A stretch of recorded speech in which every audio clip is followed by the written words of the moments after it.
sunny day out here. My goodness. It's a lot going on.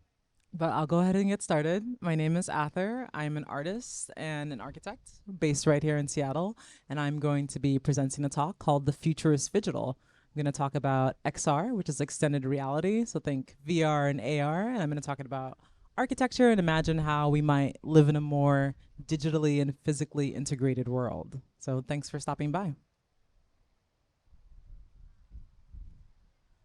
So, like I said, I'm an XR artist and architect. So that means I make a wide variety of augmented reality experiences. I have quite a few filters on all the popular platforms. So, Snapchat, Instagram, and TikTok. My filters have been used hundreds of thousands of times, and I have over 1 million views on my filters. So, if you're you can find me at Athr, ATHR __ art across all platforms. That's the same name on every platform. Um, yeah, so if you're active on any of these platforms, the likelihood that you've seen my filters or interacted with them is pretty high. So the goal of this talk is to be informative. We're going to learn about extended reality, whatever that is. Like it's very new, so a lot of people don't know much about it. And we're also going to kind of imagine together and dream up what our future world could be. Before we really jump into the meat of it, we're going to go over some terms. So I'm going to take this off. Okay, that's way better. Oh my God. Thing is taller than me. So there's a lot of language in the XR industry, and it can be really confusing to understand, especially if you're new to it and have never heard of it. So we're going to start with just the word XR. So XR is really an umbrella term to describe any kind of mixed reality. So that's AR, like Instagram filters. That's VR. If you've ever worn a VR headset, then you've been in VR. And kind of altogether, that's what we consider the XR industry. So to get a clearer sense of what this all means, we're going to look at what I like to call the spectrum of reality. And we'll start with one that all of us should be familiar with. So that's the physical world.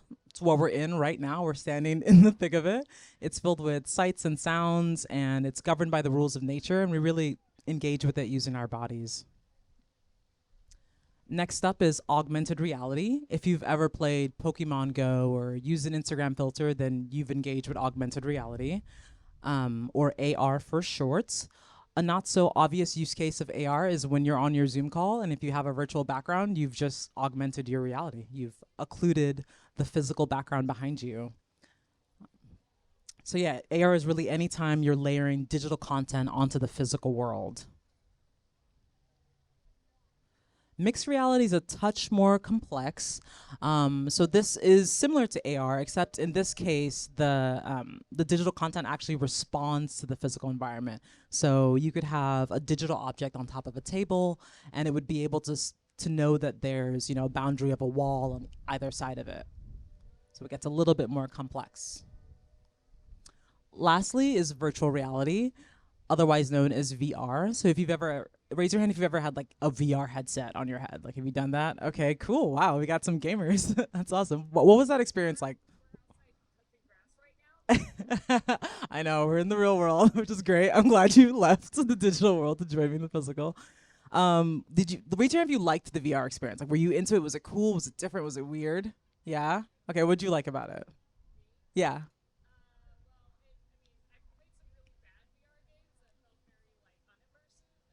Hmm. Yeah.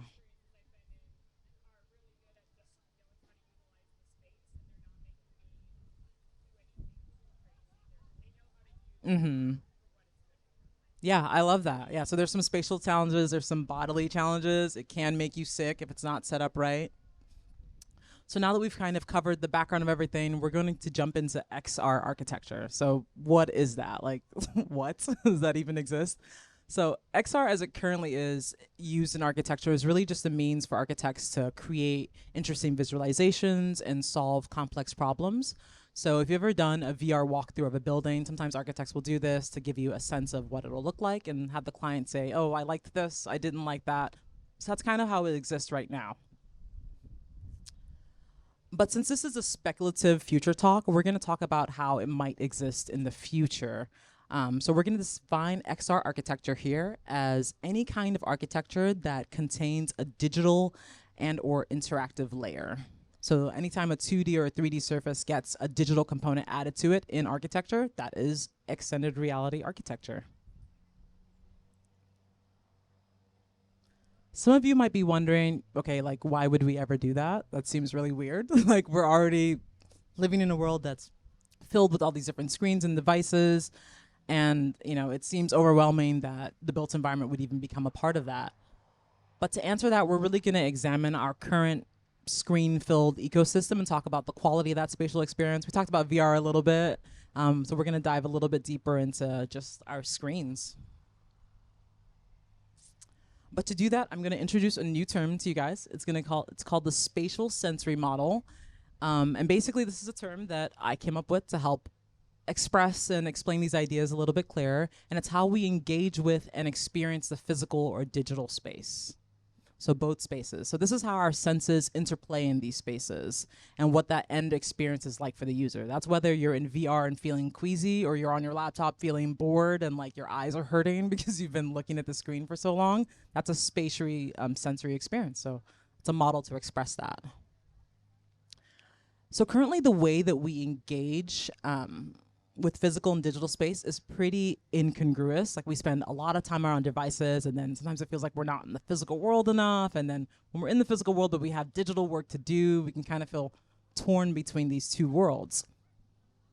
And not only are they uneven experiences, but the amount of time that we're spending in digital space versus the physical space is pretty uneven. So Americans spend an average of 7.5 hours on our screens.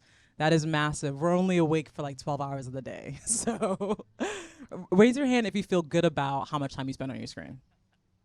Okay. Okay, we got one healthy person. Thank you. You're out there. But yeah, same. It's not a great experience. And it's only increasing. So we consume a lot of digital content. We have a pretty big appetite for it. Whether if we're working or we're playing, we're on our screens quite a bit. But what we do on our devices really differs from person to person. So in architecture, we really like to think of space in terms of privacy. We'll say, you know, that a bedroom is a private space, an office space is a more public space or mixed-use space, and the space we're in right now, outside of the park, this is totally public. So we're going to kind of take our digital space and we're going to think of it in those terms. So this is a breakdown of how I spend my time on the screen. I work a lot, so productivity is pretty high up. I'm an artist. I spend some time expressing myself, making digital content. I might make images or videos. And then I don't watch a ton of TV. So about an hour of a day or an hour and a half, I might watch TV. Then I spend about an hour connecting with people I love, calling them, texting them, etc. So we'll try to think of this as a more private public task. So private would be if I'm making a phone call to my mom, I'm talking to her, writing an email, that's totally private too. Then public would be I'm posting on social media, I'm making an IG post where all my friends can see it. And maybe mixed would be like a Zoom call. I'm talking to my teammates. It's kind of public, but it's kind of private too. So we're gonna dive even further. Can you guys see this okay? I know it's so bright out here. Are we okay? Medium? Okay. Okay, awesome. We'll stick to the words then. Forget the screens. All right, so we're gonna dive in a little bit deeper and we're gonna look at some similarities between the digital and physical space. So generally speaking, the senses that we use in the digital space and the physical space are just about the same. There's auditory, touch, and sights. So in the real world, you know, we're certainly hearing things, and online we're hearing things. We're using our hands to navigate our way through the physical world, and then online we're using our hands to click things and type things. And then both spaces really rely heavily on sight. In the physical world, being able to see, those of us who are privileged to be able to do that, we need our vision quite a bit. And same thing online. We're looking at videos, we're looking at images. So there's a lot of overlap. But even though we're using the same senses in both of the spaces, the quality of those experiences are pretty different. So we're going to look back at our reality spectrum, our spectrum of reality, and now we're going to think of experience in mind. So this really illustrative waveform graph is what I'm calling the spatial sensory experience bandwidth, which means the quality and richness of your experience in that reality. So we'll start with the physical world. The physical world has a really wide bandwidth because it has sights, it has sounds, it has a variety of spatial experiences. Sometimes you're like in a tight little room and you're uncomfortable. Other times you're out in the vast open space and it feels infinite. So it's a pretty rich life that we have in the physical world. Next up is augmented reality. This one is pretty good too, because augmented reality gets to benefit from the physical world. We're not totally in our screen device, but we're kind of getting the best of both worlds. We're getting the digital layer on top and we're getting the physical world, and then same for mixed reality. But by the time we hit virtual reality, we see that band get really thin because now we're just completely digital. We've occluded the entire physical environment and we're immersed in this place where we don't quite have the variety of spatial and sensory experiences that we get in the physical world. Okay, and we're going to take one step even further and we're going to dive into what might be defining those experiences for us. So in architecture, we like to say that space is made up of 2D and 3D elements. That's what comes together and makes physical space. That's the diagram to the left. Whereas in the digital space, everything is more or less two-dimensional. Even if you're looking at a three-dimensional object in the digital space, it is still through the lens of a screen, so it's still two-dimensional. It's just shaded really well. Shout out to the good shaders out there.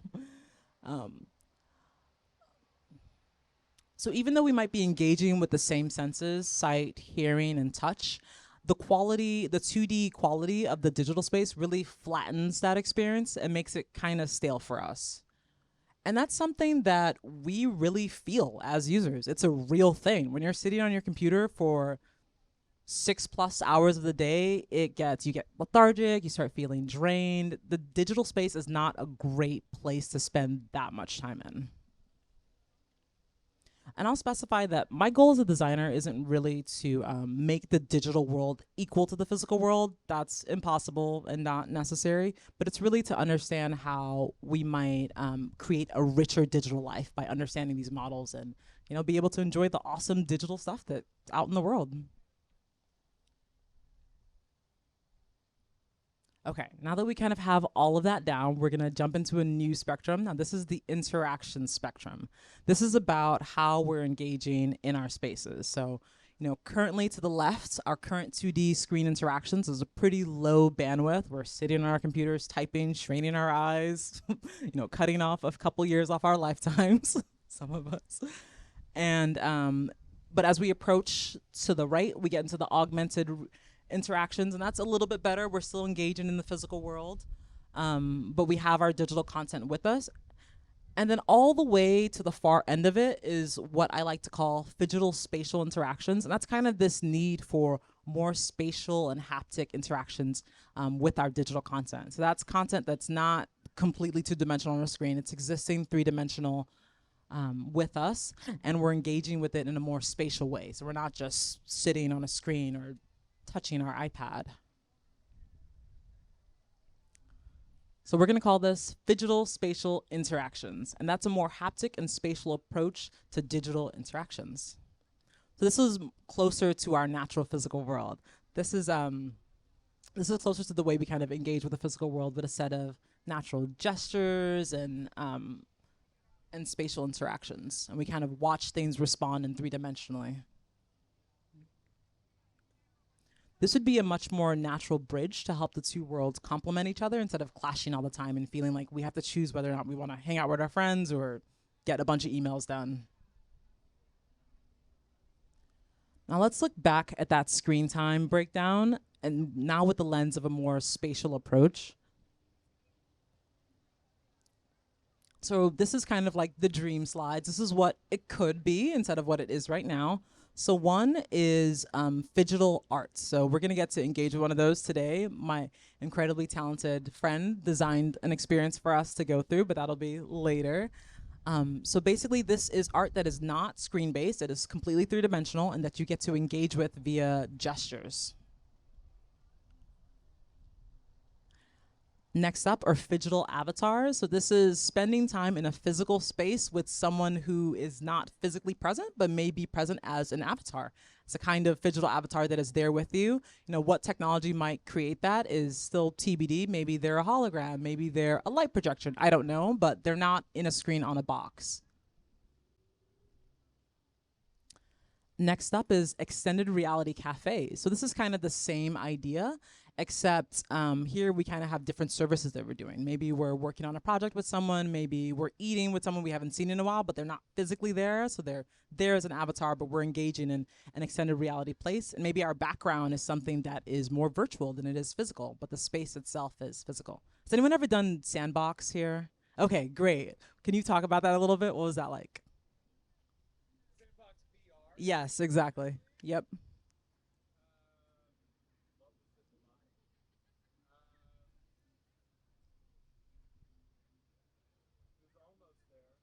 Okay, cool.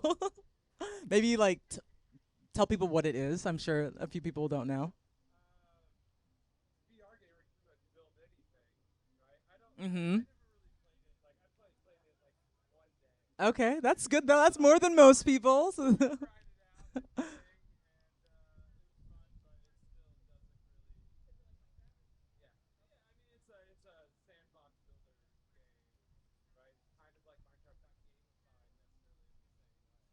Yeah, exactly. It is an interesting experience. You are in a physical space with someone else. You have a VR headset on, so you're still occluding the physical world, but you are in a physical space, and it does map out the virtual space with the physical. So I think it's getting there, like you were saying. But I would love it if you could take, yeah, but it's yeah, one step at a time.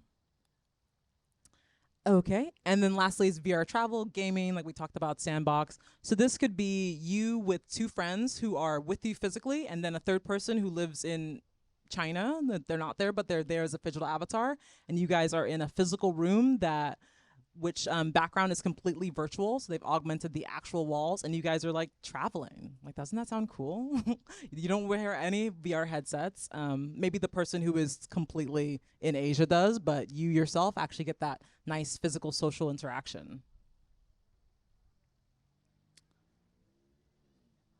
So now we can kind of look at the current ecosystem of XR and along our reality spectrum. So we have the physical world, which we're engaging with our senses. We have augmented reality, which we use our devices for, and same for mixed reality. And then we have virtual reality. But if we disrupt this, we could have this whole other part of the ecosystem that could be more about augmenting our materials and creating more phygital social experiences. And so that's a future that I feel really excited about, and I hope that you guys here with me today were able to learn about it and hopefully get excited about it too. Here are some resources if you're curious about XR and you want to learn more. Check out Future Arts; they're amazing. Snapchat, they're in Seattle and really great. Nobly is also really awesome, and then the VR AR Association is really great. So we have a phygital art experience for you. We're setting it up in that little blue house because it is light sensitive. But this is like a little demo video of what that's gonna look like. So basically, it's called the butterfly effect, and you're going to be able to make a set of gestures to reveal a butterfly, and then you'll get to change the scene and actually draw a butterfly spatially and see it appear before you three-dimensionally.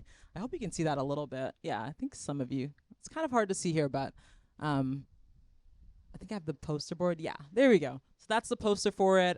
Basically, you'll get to open your hands in front of the sensor, and it's going to reveal this beautiful three-dimensional butterfly. And then when you close your hands, turn them into fists, it's going to slow down the particles that are creating the butterfly. And then you can put your hands together like a prayer pose, and that'll change the scene to one where you can draw them. And those are my QR codes. I'm Athr, ATHR __ art on all platforms. Thank you for coming. If you have questions, now is a great time. Sure. Thank you. Yes. Oh, Phygital? I did not. Phygital is a word. I did come up with quite a few words in this, but yes, Phygital exists. It's the idea of physical and digital interactions being one thing instead of two things.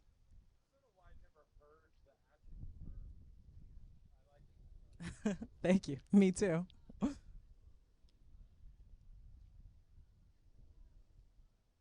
Anyone else? Anyone ready to throw away their laptop and just like enter the Phygital universe?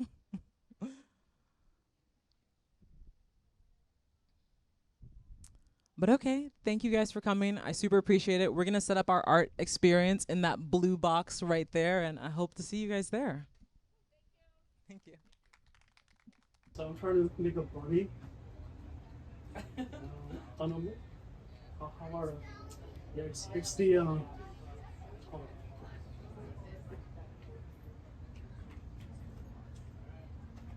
yeah, something is maybe I'll use the other hand. Hi, do you want to try it out? It's an interactive spatial art installation.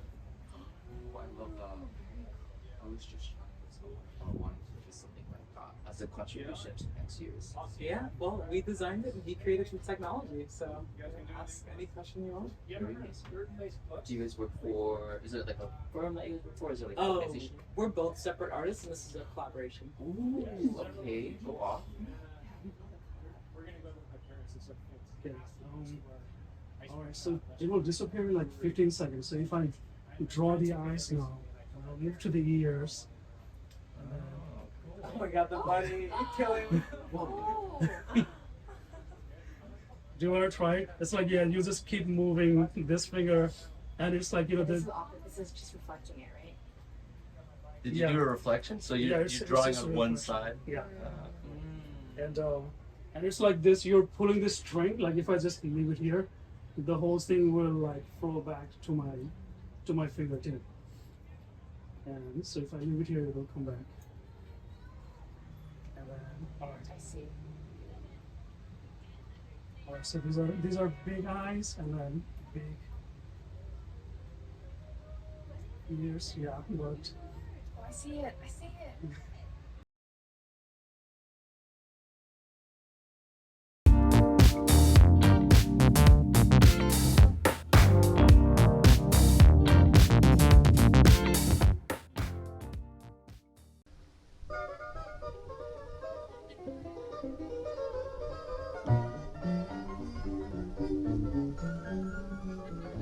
Hello and welcome to Did I Do That? It's a live podcast about graphic designers and all the weird, wild, wonderful, wonderful, and blunderful things that we make on the way to making anything at all because it's all part of the process. I'm Sean Schumacher, and so I'm so excited to be here live on stage at Seattle Design Festival 2024. Let's hear it, Seattle Design Festival. Thank you so much. I am really, really grateful for all the folks here at SDF for this opportunity and so excited to be doing this show in front of a live audience for the very first time. And for those of you who are here in person, I've actually got something very special for you. We've got don't turn that way. We've got a mic up here. And at the very end, I want to invite folks to kind of share some of the mistakes maybe that they've encountered in their own creative processes. If you just need to get them off to your chest, maybe even stuff that we can maybe help with. So think of it as an in real life version of, say, Fraser Crane's radio show, but about design. So much better and more popular. So for those of you who are new to the show, I'm going to explain it all. But before I do, I want to welcome our very special guest. He's an award-winning designer with laurels from the likes of How, Print, Communication Arts, Nina, and more. He's a champion of collaboration, a fan of the good, a fellow of AIGA Seattle, and a veteran of the executive board of the AIGA National Board of Directors. Please welcome Seattle's own Terry Marks. Oh. There we go. There's you in the costume. Me. Yeah. So Terry, thank you for being here. Thanks for having me here. On I'm this really wonderful, excited. beautiful day. I did want to ask, what is the story of the Bigfoot costume? Well, you know how Bigfoot is in the Northwest? It's Uh-huh. actually just me. So when do I you, have time, it's not as though you've captured Bigfoot. It's No, that no, you no. are Bigfoot. I am Bigfoot. When you're not hearing a lot, I put on, the painter stilts and put on this costume with a head on. I'm about 7'2". Wow. Yeah, and so then we get some fur. I have a shop down in town that sells trinkets with Bigfoot paraphernalia, and So then we get to sell more, and You, that's you really basically single-handedly have created a circular Bigfoot market here. Well, it's funny you in say the Pacific circular. Is that a Northwest. referendum on my fitness, or no? It's funny about. I'd be one to talk at this stage. No, we're doing work for the Russell Company, and they want to do something about myths. And one of the myths they want to dispel was around investment and investment funds. And so we leaned heavy into myths. We wrote and produced 3 pieces, and the kind of the flagship one was Bigfoot. And so I thought, wow, I'm going to have to buy a gorilla costume and doctor it so it looks like Bigfoot. And somehow I found this Bigfoot costume. Well, You know, it cost a lot, but it's gorgeous. And we remembered, me and the cinematographer, that we have a Bigfoot costume, and I kept getting asked for headshots, and I hate just giving a regular headshot. So we climbed into Discovery Park and walked through, and now we're doing all these weird urban portraits with Bigfoot. It's really fun. well, the great thing too is, you know, then you can write off that Bigfoot costume again and again every time you use it. Because it's a new work expense. You should be my accountant. I didn't even think of that. Do not take accounting advice from me, please. Whatever you do, I have Sean been said audited. I could. Well, but that's also so funny because we were talking about cosplay before the kind of live part of this show. And yours is Sailor Moon, is that right? Well, I one of the other sailors, I think Sailor Jupiter. They're all different planets. Sailor Moon fans, write in. But like, I would think that's got to be where the real origin of that costume is from. Oh, There's I'm got to be a certain. Bigfoot cosplay community. Oh, so are you thinking that Bigfoot's not real? Is that what I hear you positing? Well, world? maybe he's real, but maybe there's also just an extremely excited fan base that's out there just trying to like show off that they really love mainly Bigfoot's older stuff, but like His early work? exactly before the Netflix reboot, Yeah. before Before his the sophomore live album. action stuff, like Yeah. the true anime version of Bigfoot is what they're really into. No, I just love that it exists. There's something wonderful about it. It really, really is great. I mean it. I kind of dig it. It's truly a beautiful costume and such an amazing visual up Especially there. when the person wearing it is 5'7". Not that big foot, you know. I think Well, there's something funny there. So You know, the camera adds 12 inches. we they actually did say. a photo shoot where I was wearing the costume, and I went into a waxing salon, Oh no. and the girls were like, "Get another bucket. We need everybody." It's like, no, I just want to sit in the lobbies. Oh, okay, yeah. You got your next month figured Yeah. out there. Yeah.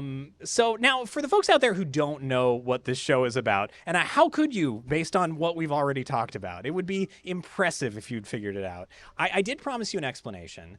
Now, there are a lot of ways I could introduce this show to you, but in thinking about it, I think there is a through line that explains both my core view of what it's like to be a designer and what this show is about.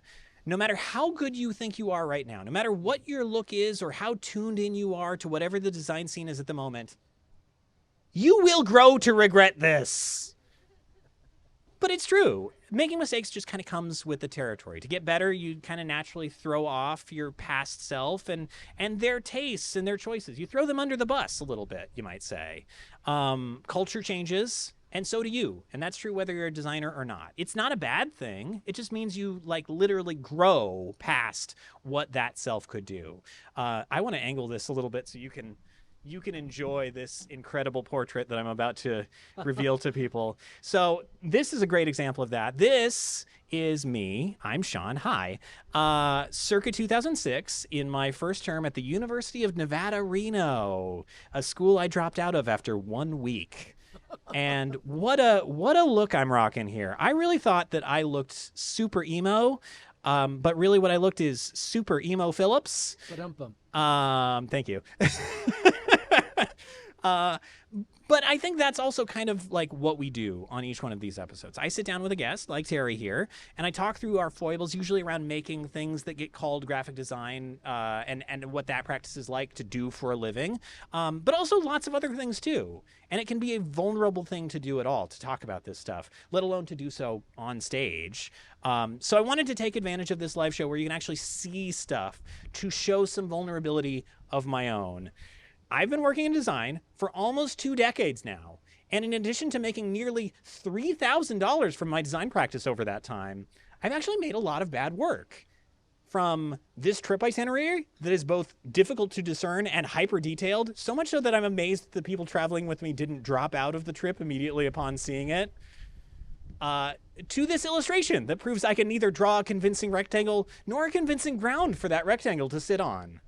Or even to this website, candy-coated in the beloved look and feel of Windows Vista. What could make you feel safer than malware-ridden abandonware? Sorry, any Microsoft employees in the audience. I know this is sort of your hometown, and I'm making fun of Vista on your turf. These all pale in comparison, though, to a project folks who know the show maybe have heard me talk about a few times, a project I've long held up as my worst. You see, I designed the student ID card of a major university, and it was terrible. Now, that sounds important on its face, but before you get excited, the ID card was for this university, the one that gave an honorary doctorate to Guy Fieri. Oh my! Not a joke. It actually happened. And so this whole story takes place in maybe 2008, 2009. So peak Guy Fieriana, as they say. So this was the original card, the card that I was replacing. And I'd kind of graduated at this time. I was kind of living close to campus, kind of working on campus, but not really a student, but also kind of still a student a little bit. And my roommate worked at card services for this university and came to me one day and was like, I hate this card. My boss has asked me to redesign it, but do you actually want to redesign it? And I thought, yeah, of course. That sounds like a great opportunity. Now, I was very green, and I didn't know anything about client management. This sounds like it's going in a good direction, right? Yeah. So when he then told me that I would not have to present anything to the bosses, the people who would actually make this decision, he would do that for me. And that I didn't really need to do any prep work. I was like, sure, yeah, sounds good.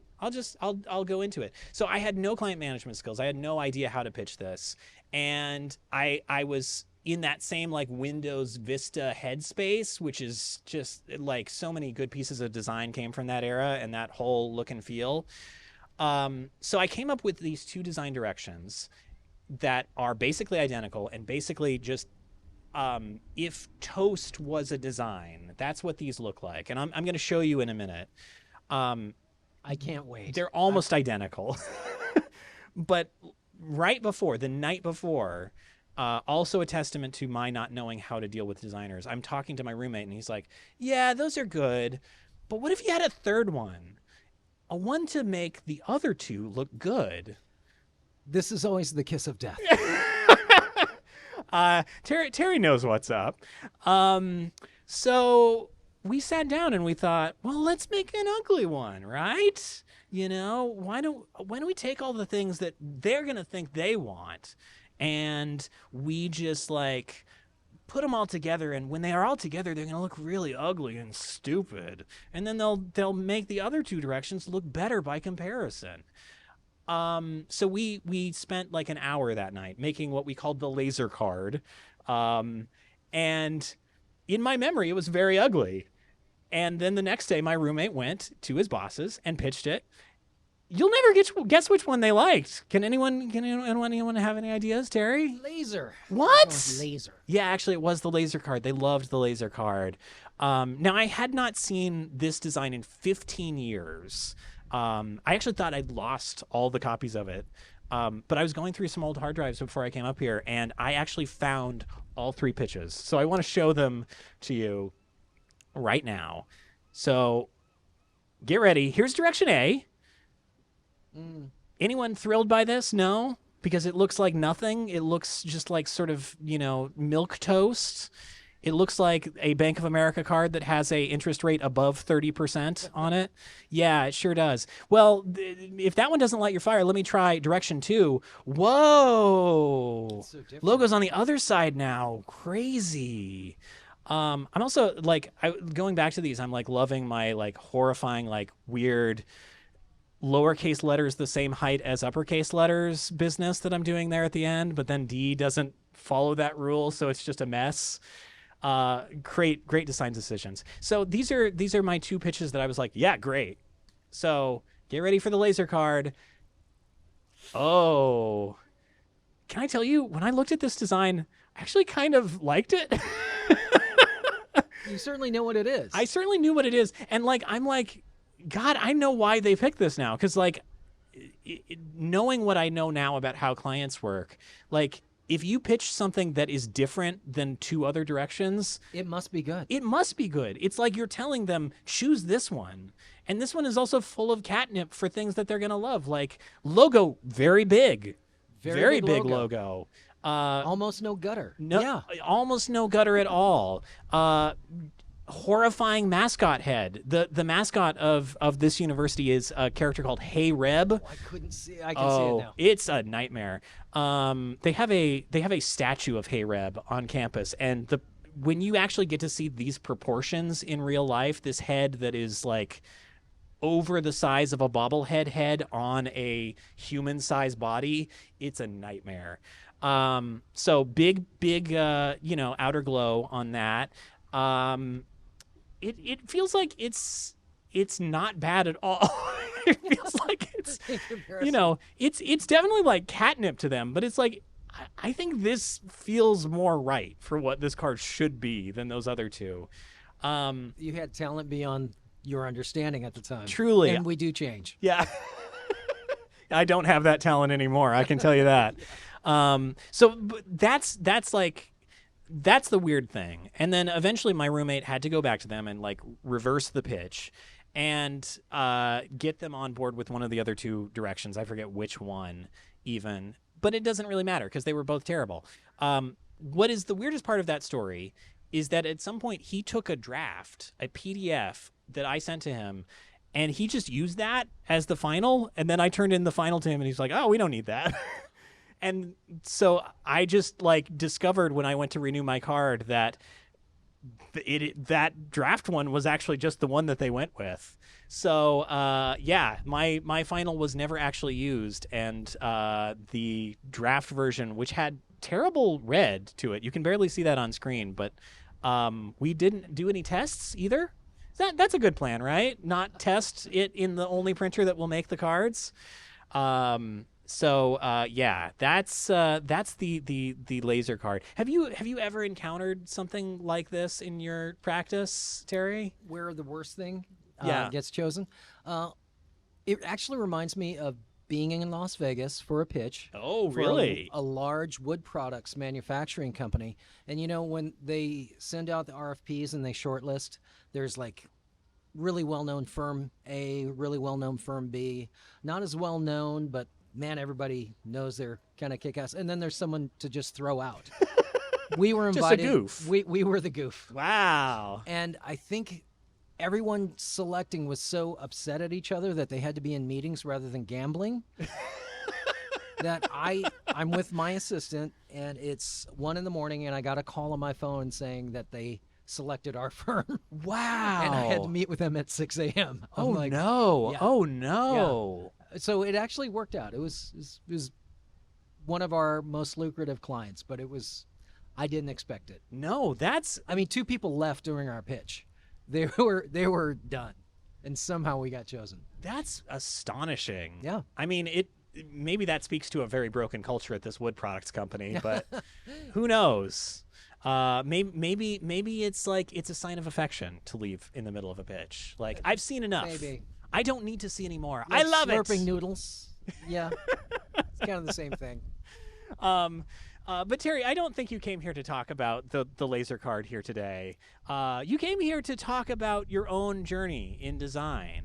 And we actually had a little kind of pre-interview. You were talking about you actually have an interesting trajectory in. You kind of started as somebody who was like interested in comics illustration. Oh yeah, as a kid, there's always the kid down the street who has stuff that you don't have, and his mother worked at one of those places where when magazines get returned, they tear the name off the top. Oh sure. And they can take them. And I saw a Batman comic. He gave me one, and Neil Adams drew it, and Dick Giordano did the inking. I remember it, and it blew my mind. I'd never seen it. It just completely changed how I saw the world. I wanted to be a comic book artist forever. Just that moment was just the snap. Oh, as it was like, huge.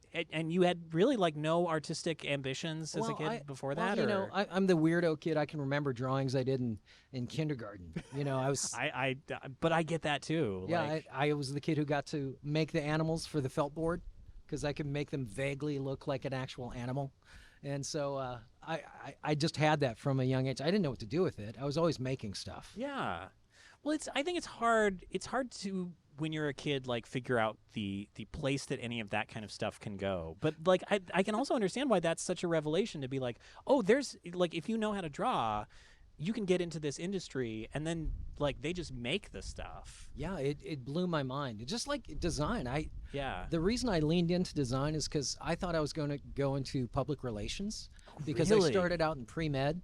Because this is interesting. So I Yeah, went to this that's- university, and I didn't study art in high school, but I took one senior studio because I love to draw. Yeah. And I thought, well, I'll go to that small liberal arts college because, one, I think I can walk on the football team.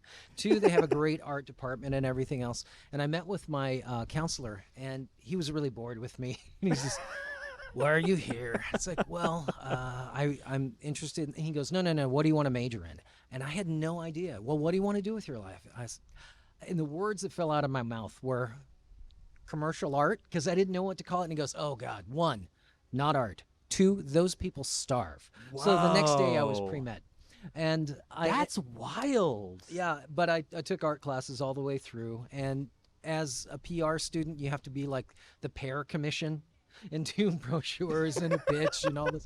So it's like I got all the art and stuff. So I would just do that. Yeah. And one of the guys in my class said, have you thought about graphic design? I'm like, what's that?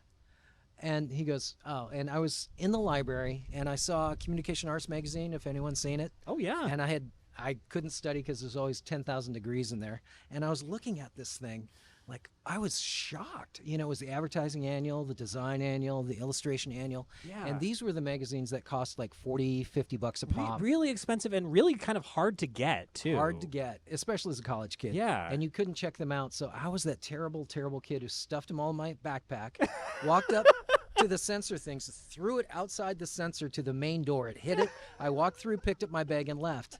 I mean, I know the publishers now, so that maybe they won't be mad at me, but I went home, grabbed an X-Acto knife, and I cut out all the cool stuff, and I posted all over my room and then returned the magazines. You're some librarian's worst nightmare.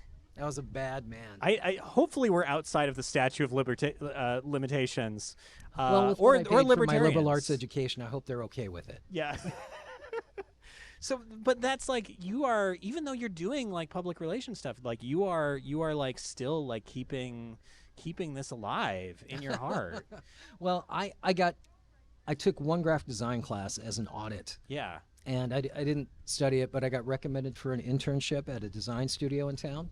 From the one class. Yeah, and then they offered me a job before I graduated, and I thought, I Wow. know nothing about this. I've made one like layout, and I thought I have to take the chance. I thought I was going to move to Japan and teach English for a year or two, and I ended up doing that. That's pretty huge. Like, where were you at this point? Because we were talking about I was in Tacoma, and it was, were in it was a small firm in Tacoma, Washington. Wow.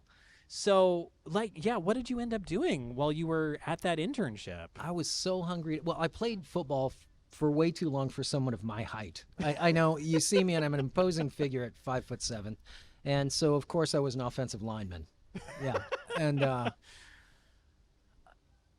I was so glad to be done with football. Not that I didn't like it, but I had time for other stuff.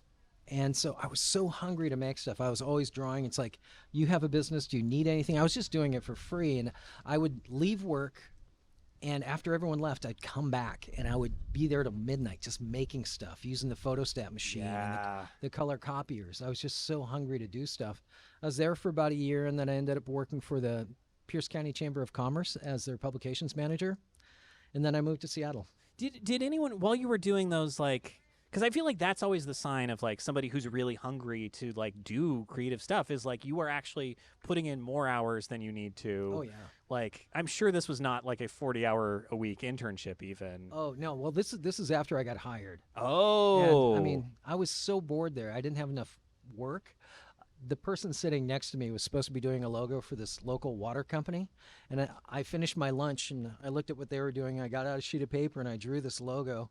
And I took it to the boss and said, I don't, this is not my job, but just an idea. And they go, oh, that's it. And so the other person was really pissed at me. And I was in a store the other day, and they're still using the logo. It's like, wow, that's my first really? professional logo. Yeah. So you, And like, it's bad. well, But you think of how bad the other person's options must have been. That was Oh, they hate me. that Yeah. was instantly chosen. That's fascinating. So you actually kind of swooped in and got that gig. It just shows up. Like we were talking earlier, I think the best things in life often blindside you. Yeah. And you lean in because you think, oh, maybe this good thing will happen. But if you lean in, sometimes a lot more good things happen. Yeah. And so I think I'm the recipient of a lot of that. So So this logo still lives. yes. And that is kind of your legacy from this like job, your very first design Yeah, job. no one's going to be retiring on that logo. So yeah. Oh, if only I could retire on some of my terrible logos. Sorry, anyone out there, any of my past clients who've gotten logos from me. I don't do that good. But yeah, I don't believe that. no, it's true. I mean, you're a man who has his own podcast. A primarily audio-based medium. Why wouldn't I know how to do logos? But yeah, like that's so.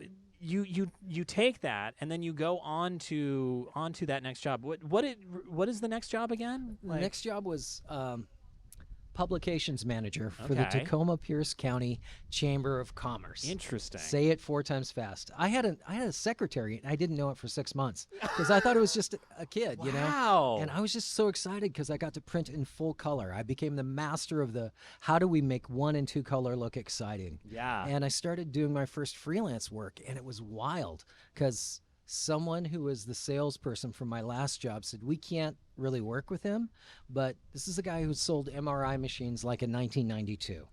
So it's like 1.2 million for one of these things. And I did all their stuff over a weekend.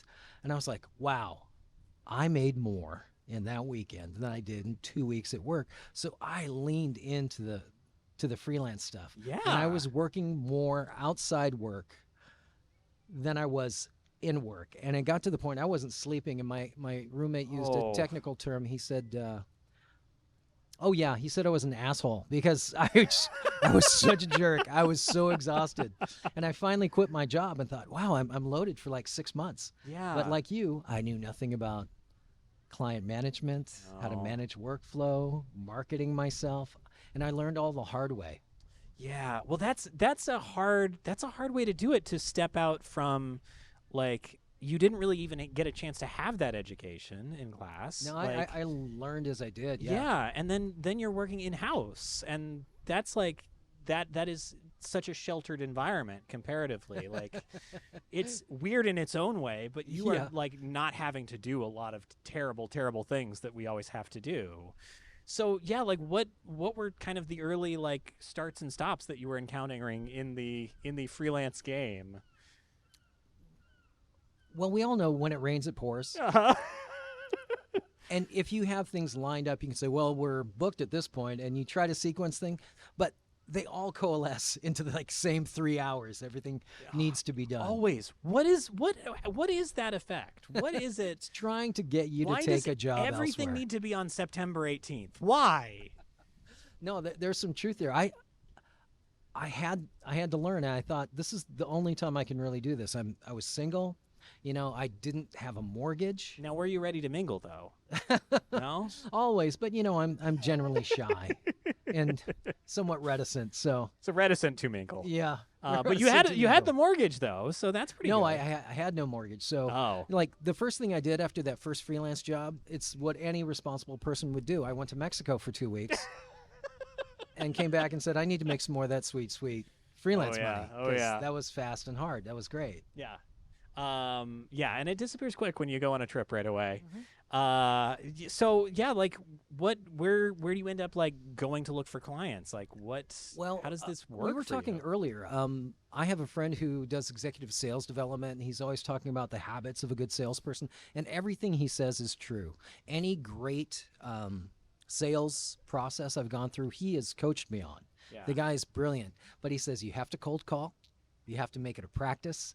You have to target clients and, let them know you're interested, be top of mind. And as I told Sean earlier, every great client I've ever had has been because someone said, you got to talk to him. Yeah. Yeah, it's so true. It's so true. It's the thing of like how much of this field occurs just from handshakes and somebody who knows somebody is astonishing. Like, Can I share a story? please, please. One of the biggest clients we're working with, a really great client. They would have never found me otherwise, but someone who knows the director of this one segment I've known for a number of years. He calls and says, "Hey, can I give your name to somebody?" And sure. And it's about developing e-learning modules, Oh, sure. of course, which I know so much of. We all know about e-learning modules, right? And I'm talking with them. We're kind of getting the parameters. We're on our second call, and they're getting more casual. It's like they're really friendly. And I'm like, they're just going to tell me they're going to go with another group because Yeah. it's too casual. Yeah. And I said, well, who else are you talking to? And, you know, I'm doing the investigative questions. Who else are you talking to? We talked to Deloitte. What was their number? It was like, you know, north of $500,000. Well, then. And I said, so that was probably right in budget. And they go, that was a little high. And I said, well, who else are you talking to? And they just kind of shook their head and smiled. And I said, other than my firm, who are you talking to? And they said, well, right now, just you. Interesting. When do you need to start? As soon as possible. And something snapped in my brain, and I remembered something my friend, the executive sales guy, said. I said, there are two types of referrals. Can I ask you a question? And they said, sure. There's the referral where you should talk to this firm, this group, because they could really do a good job. Yeah. And the other one is, if this guy doesn't show up drunk, you have to hire him now. Was it one of those? And they're laughing, and they said it was the second one. I said, oh, so if we can agree on the number, we're working together. And they said Yeah. yes. And thank God it worked out. Well, I think that's also like so fast. Like, now that I've done this long enough, like the whole idea that they would tell you the other firm's number is such a hint of like, Well- you know now where you can't go. Well, you talked about not knowing the client process and all that stuff. I've been emboldened by people like my friend just to ask every question. Yeah. And that not only helps in that portion of it, but when you're getting to the real work and trying to investigate, what are we trying to solve here? Because usually what's written in the brief has nothing to do with the real parameters of what defines success. Yeah. So I always ask for some forgiveness. I'm going to ask some questions that might sound stupid. Will you give me a little rope? Because I don't want to assume anything. And it always helps the process. Yeah, absolutely. Now, one of the things that we were talking about, and I'm feeling like probably this is around the time period, like when you're starting to get into freelance, that this story takes place. You were telling me about the stock image CD. This thing keeps coming back to haunt me in a kind of beautiful way. So just to quickly, I don't want to dominate the podcast with old stories, but it's kind of funny. It's not as though that's the whole premise or anything. Oh, Sean. So I had moved to Seattle. I had just a couple people working for me. I'd met this fantastic photographer, Mel Curtis. He still shoots. He's in town. He's amazing. One of my first brochures, one of my oldest clients, I hired him I gave him more for the project than I earned just because I wanted to work with this guy. He was so good. And I met with him to talk about another project. He said, can you come 15 or 20 minutes early? I have a question for you. So I showed up at his little studio, and it was really cool. He goes, I have this idea I want to pitch, because at the time, stock photography of people was terrible. Terrible, terrible, terrible. Yeah. He goes, and I want to pitch this stock photography segment to this company. I go, okay, sure. So we're just kind of like messing around. Then we went to lunch, and I signed the release, and he gave me $40. Woohoo! Wow. Totally forgot about it. Fast forward a year later, my face shows up on everything. It was like on one of the top 3 royalty-free photography things. Yeah. I mean, these are the photos. Yeah. Yeah, it was crazy. I mean, people were sending me stuff. I have a folder of printed out screens and ads that's 2 inches thick. I mean, it was such a thing. I ended up writing a short movie about it. My friend, the cinematographer, said, we're shooting this. And that started us working together. I mean, it's a beautiful little film. I was on the I'm gonna Apple link to it. website, the Weston website, for Oracle, Microsoft SQL Server. I was on this thing for the UW Health Clinic for men having sex with men and the dangers of AIDS, which was really helping my dating life at the time. And this is the capper. Oh yeah. So I'm Okay, going you through wanna a get couple to of this? these, and yeah, I think we're going to land on exactly the same one as the closer. So yeah, there a lot of very generalized ones, and then of course, yeah, This was the AOL Yeah. homepage. Impotence prevention, my face. And it says yeah. senior health info. I was 30. I was like, that just hurt. That just hurt. It is rough. But I did make $40. Well, that's why you don't just sign releases. Ask if you can get some royalties from these royalty-free stock Nobody images. expected anything to happen. Does anyone know Design Taxi, that blog? I do. Back in its Yeah. nascent time, they actually, I think How Magazine ran something, so they ended up contacting me and ran the story because it was a different time, but How Magazine ran an article called Secret Asian Man about this. And it's like, God. because I think, he's Asian, but, comfortably Asian. Yeah, I guess Yeah. so. I have kind of that Nordic nose, I guess. So, But secret because the Yeah. stock images are I unknowable. don't know. I don't know. Yeah, somebody just wanted to make a pun that day. But yeah, that's kind of a powerful early kind of career. Like, It was actually anything. Well, a lot of this podcast is talking about mistakes. I've been thinking about that all week, and of course you screw up. You make mistakes. It's like, wow, we printed that. That's incorrect. That is a $20,000 mistake. But everything does help you become the person you are now. absolutely. And so in some way, I don't think you can be filled with regret on that because, No. we're still breathing. Thankfully in design, people rarely die from your mistakes. Rarely. Although, Rarely. yeah, be careful around some of my worst projects. This little video I made, it would absolutely get me canceled today, but at the time, I ended up speaking around the country like 15, 20 times a year. Really? Yeah, and I was doing other things, and I do a bunch of community outreach stuff and help start nonprofits. So it was having a firm was my opportunity to make mistakes and just try stuff out. Yeah. So that's like such an interesting like milestone and an interesting thing to be thinking about like going into. So like did this happen after you moved to Seattle? So yeah, Yeah. like what was the journey like going from Tacoma to Seattle and like You how really did- want to know? I mean, yeah. Yeah. I just knew that I curious. wouldn't grow as a designer. I knew I didn't have an education. I knew if I walked into Hornell Anderson with what sufficed for a portfolio, they would say that's really nice. Yeah. And pat me on the head like a kid who needed to go back It goes to school. into the special callback drawer. Yes. that all the good portfolios go to. That they'll definitely call you back when they get them in there. Yes. So I Right? would call every designer I read about that I thought it's like, wow, they've got something, and I would beg for 5 minutes of their time, and sometimes it was 5 minutes, and sometimes that 5 minutes would be 2 hours, and they'd offer me a job. And unfortunately, Hey. I had already leased an office, so I couldn't take the job. But that worked out great too, and I met some amazing people because I didn't know anybody. And the phrase, you don't know your butt from a hot rock? Sure. That was me, but I've learned something. If you keep rubbing them both, the one that starts feeling good, that's usually your butt. If the rock starts feeling good, please see a doctor. Yes.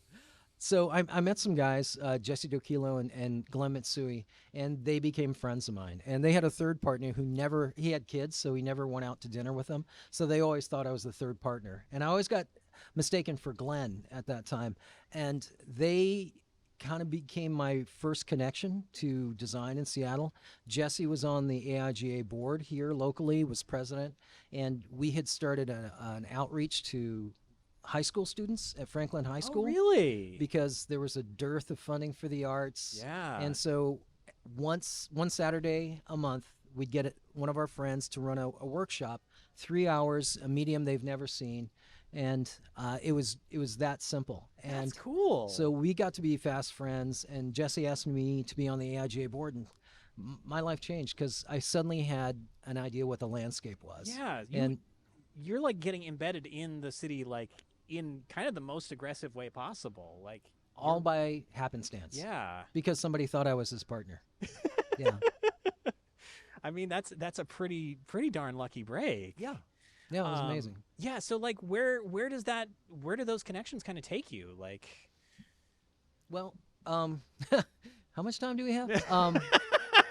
I got really involved with AIGA for about 8 years. yeah, And most of it was trying to make sure this effort, the AIGA Link program, which now works with 9 or 10 different schools, and we award $25,000 a year in Wow. college scholarships. that's amazing. Students actually get a little bit of cash to show up so they can cover transportation and things like that.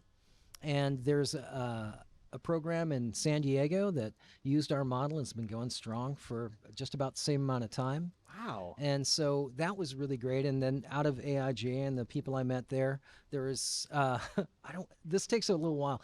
There was another effort where we created a 100-page activity book for children who are chronically ill and in the hospital, and working with an emotional professional counselor.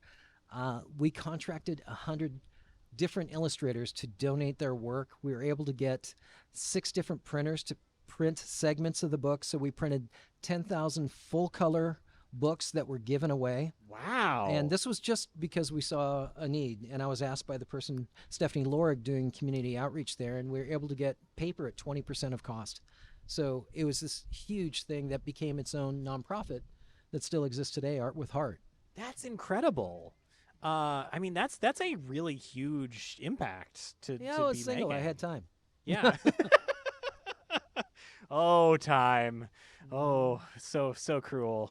Oh, you're That's- looking at my face when you say that? No, I'm kidding. Just kidding. No, I'm feeling it in my bones is the problem. I remember having bones. So yeah, I'll get there someday. Truly be a shark, just swimming through the water. Just cartilage. My what are sharks made of? I forget. Cartilage. Yeah, maybe. I have no cartilage. Thanks, Dad. Probably now they are made of garbage. They're all made out of Cartilage, isn't it? Oh, cartilage. I thought you Yes. said garbage, but yeah, cartilage is garbage. Mine are. Yeah. Yeah. Anyway, but so one of the things that I feel like you've done in your design practice over your career, like you've kind of gotten into like production a lot, and specifically like kind of film and TV production, or at least adjacent. Yeah, adjacent. Adjacent. Yes. Like you were talking about, like you've had some connections and then some kind of like missed connections. In that sure. world. I have a friend. He's had shows on VH1. He has a show on Sony, on FX channel. So he's done some stuff and some feature film stuff. And we've always collaborated, and we've done TV show pitches like at Nickelodeon. No, excuse me, Cartoon Network and Comedy Central back in the day, and Wow. at Jim Henson Company. But if they pick one instead of 2 shows, they're like, "Oh, you were a number 2." It's like, yeah, it doesn't matter. That Lie to doesn't us help all me you at all. want. Yeah. So I'm actually working on a pitch with him this next week for something on one of the streamers. No, it's Fox. Anyhow, so I have this interest, and it's really not just about TV movies. I love story. Everything I Yeah. do, hopefully, is about story and design. Good design, I think, in a perfect world would be a story, but that's a stretch to say that with most things. And you're shaking your head, yes. Yeah. But if you can make an emotional connection, you've won. I think so. Yeah. And like I think there is a natural desire to like make what we do into something that is more narrative. Because like it feels like going from just purely operating in subtext to operating in text, and like Well, you said narrative, and a great story has a character arc. That means there's change, and people talk about design or other things being persuasion sometimes, or communication, and you can't get someone from A to B without some sort of character arc, and you can't do it with just by something pretty. You can certainly grab attention, but I gave you a copy of the book Mr. Crumbly Dreams of Tiger. yes. It's probably one of the things I'm most proud of because I wrote and illustrated it, and I got contacted by, I don't want to say their name because I don't want to be the name dropper, 20th Century Fox. No, I'm kidding. It Oh. wasn't. It wasn't. It was something else, which is actually I thought was cooler back in the day. But they said, "Hey, we have this, and I want to talk to you about it." And I said, "Oh, that's great. Do you want to do that now?" Or he goes, "No. You don't. You're not from Hollywood. You don't know how it is. You sent me something. I got it yesterday. I'm calling you today. What usually happens is you send me something 3 times. You Oh. don't hear from me from 3 weeks. You try to contact me, and I never contact you back. So I'm contacting you." Okay, my ears are open. Feels He like it's said, dealing with a spy agency or Yeah. something. "Yeah, look out your window now. You'll see a man Leave- across the street with leave- a rifle." Leave the Um, briefcase with the work in it next to the park bench. Walk away. But as you do, put your finger to the left of your nose and wipe. My left hand hurts. So he said, we really love this story. We're going to try something where we publish some things and maybe take some things into production for motion for a show." Wow. And I said, "That sounds fantastic." And he goes, "We were thinking it's called Mr. Crimley. Can they be a child? Can they have some friends? Can the friends be X, Y, and Z?" And I was like, and at the time I don't know what possessed me. I said, "I kind of like it the way it is." That was a mistake. That was a big mistake. Well, you say that, but then we have a Harold and the Purple Crayon movie that makes exactly the same, like kind of the backwards version of that. Yeah. That is It what pains looks me like that one they're of the trying more to do that. abhorrent pieces of media I've ever seen. Oh, I don't know anything about it. Just knowing that exists, it's like, why would you ever try to do that to that piece of work? Well, what if you included, though, famed vaccine denier Zachary Levi, and he's a grown-up, and he still has purple crayon powers, and it's sort of backwards Peter Pan, and it's terrible. It sounds pretty terrible. He was Shazam, right? He was also Shazam. Well, then he could have been the Purple Crayon as a superhero, right? he could have made that Which, second movie which successful. actually sounds kind of blue. Yeah. Yeah. Anyway, Well, we were talking earlier about good band names, and yeah, Purple Crayon still. Yeah. I would listen to them play absolutely. Kelly's speaking of band Olympian, names, hit him I, up. I have 2 good ones. One's not mine. I was telling Sean this earlier. My friend Dan, who's the TV guy, Dan Merchant, he used to call people in the Rocket, the music magazine, because they would have advertisements in the classifieds, and it would say, "Super serious metal band seeks kick-ass drummer," and they would leave their number, and he was not a musician, but he would do this like live on camera and say, "Hey, is Jimmy home?" It's like, "Oh, no, are you Jimmy's mom?" "Okay. Well, I'm not a kick-ass drummer, but I have a band name for him." And so he just leave all these stupid names, and the only one I remember is Thrash Compactor, Thrash which I thought was Compactor. brilliant. And Oh my I think the God. only band name I am proud of that I thought of, I actually wrote it down. It might be terrible, is Shamefinger, which I think is a great band name. To be clear, you mean the Yeah, thing, like the when thing you're where a you're kid, brushing the finger. like all the other kids, because I did something terrible that Matt Groening would write about in Life in Hell. Yeah. And we'll keep our heads on our desks till the nasty little boy who defecated in the urinal comes forward. God. Oh, the cleanup on that, so rough. I'm so sorry. Yeah. I said urinal. Yeah, we can't work blue. But yeah, so that's so interesting to think like that is something like that design took you to, like working in like more narrative, Oh, like absolutely. I think when I started, it was you can be a designer, yeah. or a writer, or an illustrator, and you certainly can't touch video. Yeah. And then there was a moment where you have to do everything, Yes. and now it's specialized again. But I don't know if it's early onset adult ADHD or well, but I'm interested in all those things, and they kind of flow into the practice of my work. Yeah. But I think it's also fascinating thinking like your whole arc is like you're starting in design, really coming from a comics perspective, like Yeah. this very narrative medium, and then you end up kind of in the PR track where you're doing the writing side, and now like you're doing something that kind of combines all of those things together. A lot of my clients don't know that we actually don't have a writer on staff because I just rewrite everything and send it to my editor, who's actually a person, and they fix it. Because it's well, we were talking about pitching a marketing plan. yeah. The graphic part and the recommendation part walk hand in hand. I can't just do one side of that. No. And, God help the poor writer that ever has to work with me where it's like, oh, here's the designs. How do you, what? Huh? How does Like this relate my to poor anything? roommate. What what poor thing must he have had to figure out in front of his bosses to be like, yeah, the laser card, yeah, it's not good. Don't He go with that figured out one. whatever kept his job. Yeah. Yeah. Oh wow. We lost a water bottle over there in the production booth, everybody. So I think we're getting towards the end here. I did want to invite folks if there are any design Of the many confessions. throngs waiting. Are many throngs. Now, please walk kindly and don't elbow each other. Do you have any design confessions for us? All right, let me get the microphone for you. Oh, thank you so much. Oh, by the way, Sean, thank you for naming my podcast, Design Confessions. I'm going to use that. Please, let me advance to the right slide. There we go. So yeah, design confession. So do you want to introduce yourself for the folks at home who might not know you? Sure. I'm Max Miller. Hi, Max. Former student. I am the designer. Oh yeah, you may not want to stand directly in front of the speaker. I'm the graphic designer for Line Skis. That's cool. Yes. But my confession is from my time at an ad agency.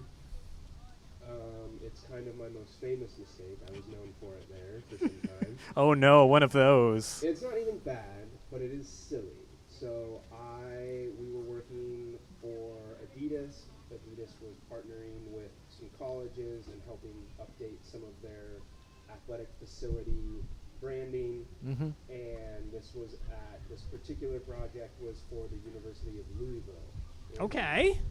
Kentucky, I think. Sure. I mean, We never used the state name, just the Louisville. Louisville. Yeah. Why can't So- I mean, like I teach at Portland State, and Yeah. you went to Portland State. There's Yeah. not a state of Portland, No. so I guess schools get it together. Yeah. Maybe name yourself after your state, or just do something Something else. straightforward. Yeah. And easy to spell. Exactly. This is the problem with this story. Oh So, God. Oh There are no. lots of decks, Oh. lots of pitch decks and assets that are going into this project, and Louisville takes a while to figure out how to spell right.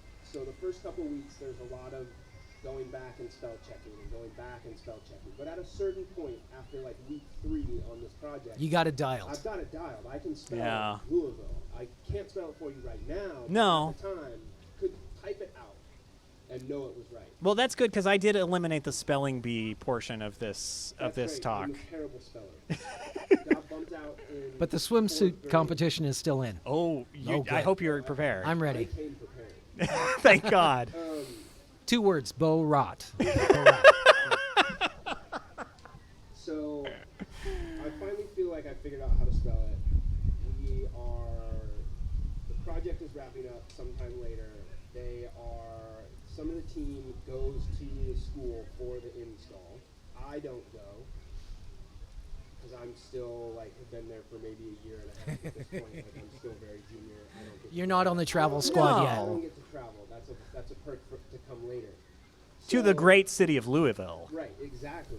So I am there. One of the installs is in their new athletic building, which has a 4-story tall glass atrium. Dear with Lord. these And so big the word windows. Louisville is 4 stories tall. Oh Well, no. the word Louisville isn't 4 stories tall, but the whole graphic is 4 stories tall. Oh, With no. Louisville spelled out on it proportionally to the 4-story tall banner. So it's this multi-piece banner that's being printed, and Oh my they God. are installing it on the side that faces the highway. Oh God, The no. story goes, I'm sitting at home on the couch doing nothing after work.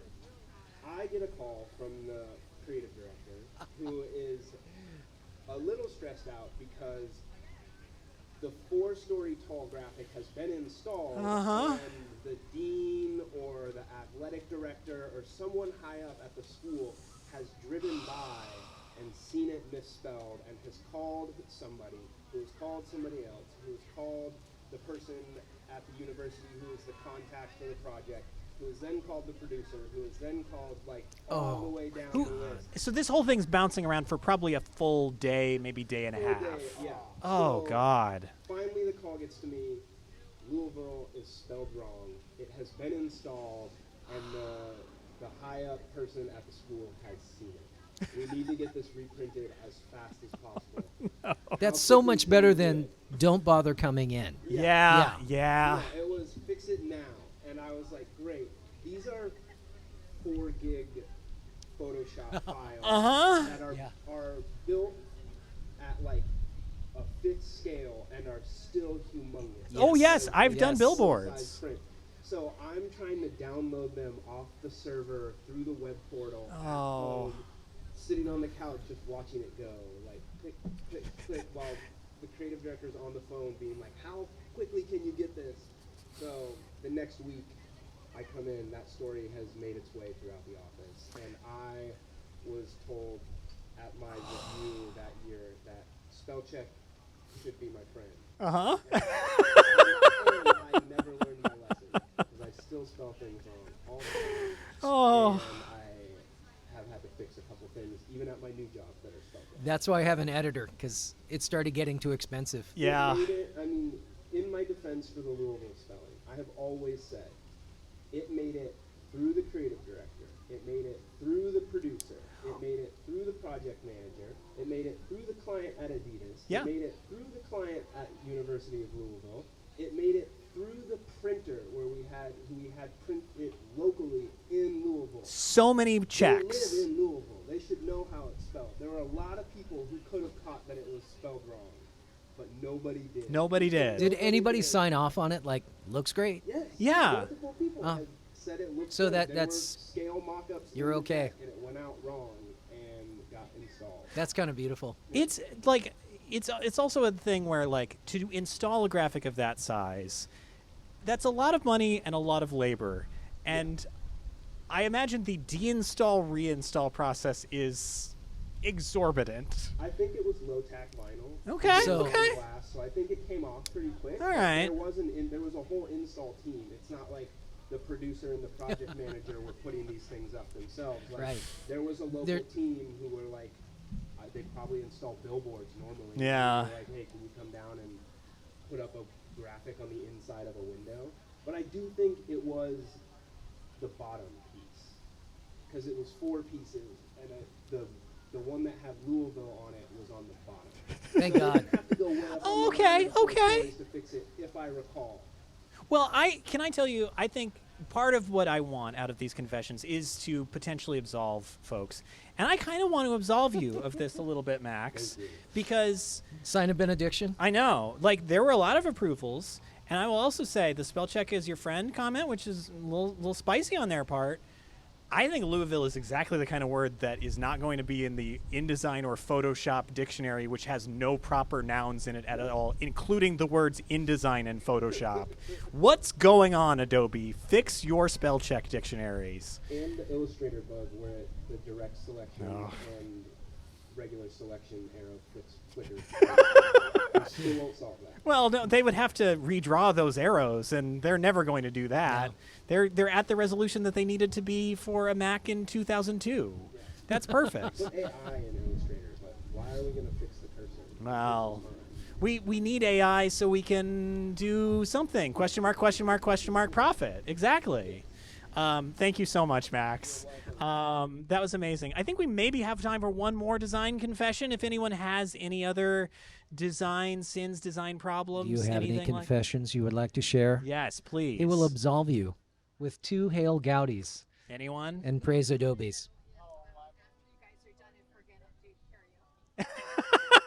we've had someone. What's your name? Kathy. Kathy just walked up and asked if we're going to do karaoke after this. She must have a song she'd like to yeah. share Do you? with us. What's your song, Kathy? Row, row, row your boat.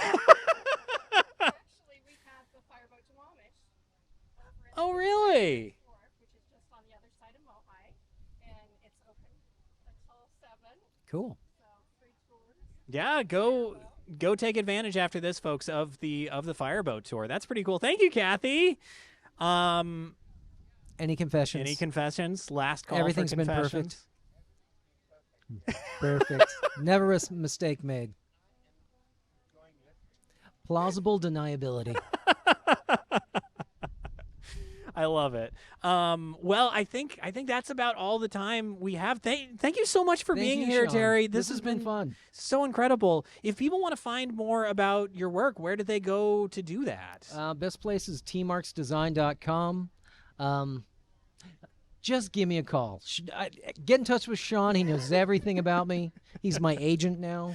I'd be happy to. I feel like that would actually be pretty lucrative. Oh, sure. Much Good. more so than what I'm doing right now. Well, we'll make that happen. If people want to get a copy of your book, is that available anywhere? You know, it's not. But if you do want to get a copy of the book, Mr. Crumbly Dreams of Tiger, let me know because I'm about ready to reprint it. Oh, and I'm trying to really? figure out how many to print. Yes. So reach out to Terry if you want a copy, because that's their beautiful books, and you're gonna love it. It's great for kids. It's great for adults. It's great for elderly relatives. It's great for dogs also. Yes, not so much cats. We don't know why. No, But dogs definitely. Cats hate reading. People don't realize this. Cats hate reading. Don't ever let a cat near a book. Anyway, Okay. I guess that's what we're closing on. So thank you again so much, Thank you so Terry. much. It was fun. So I have a whole bunch of thanks here for everybody out here. Thank you to everybody who came out to Seattle Design Festival to see this show, and anyone who happens to be watching it online, because I know this is going to go up on the SDF YouTube a little while after this, and I might publish it in the feed as well. Big thanks to all the team here at SDF who made this whole thing possible. I want to thank Annalie Shum for helping to coordinate things, to Adrian Pacheco on the boards tonight. There you go. Hi, Adrian. And to Maxine, who is our volunteer, who's kind of helping get this production set up. Thank you so much, Maxine. Also, thank you to my bosses over at Portland State University for providing some travel support to make this show possible. Get down. Now, if you like this show, go ahead and subscribe to it wherever you find your podcasts by searching for the words "Did I Do That?" It might be a couple rungs below the top. The top might be all, recaps of the Urkel-related program. I'm in there too. But still, yeah, search for it wherever you find your podcast. If you want to make it easier on yourself, just head on over to our website, dididothat.design, a website I spent many hours laboring over, and hopefully Webflow is not going to get more expensive, and then I have to delete it and start over. Oh, well, software as a service. It's great. You can also give us a follow on at dididothat.design on Instagram. That's at dididothat.design on Instagram. Now, this has been Did I Do That? I'm Sean Schumacher, and as we always say at the close of every episode, Man ir kazas bikses. Man ir Kazakh speakses, which means I have goats in my pants in Latvian. I have goats in my pants in Latvian. Okay, that's all we got. Bye, everybody.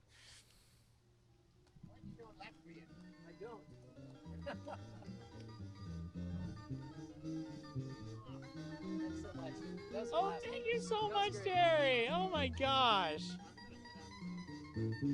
Now it is the karaoke time. If only I actually knew the lyrics to this song.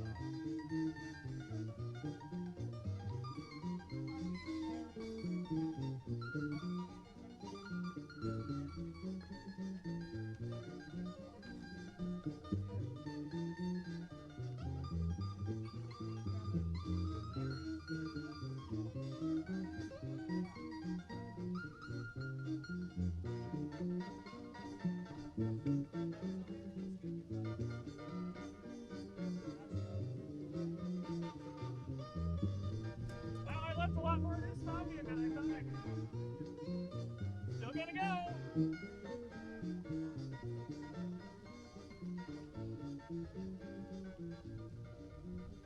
Oh, thank God, it's fading out.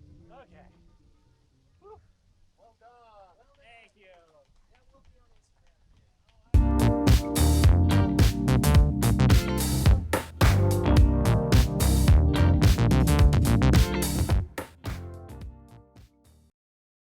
I'm just gonna invite people. Welcome, welcome.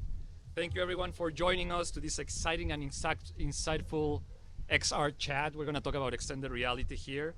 We are thrilled that you're stopping by as we explore this cutting edge world of extended reality with some of the brightest minds in the industry here. I'm not saying that lightly.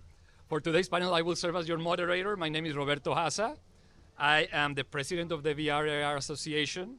We're so happy to be here. I'm also an XR and spatial computing consultant.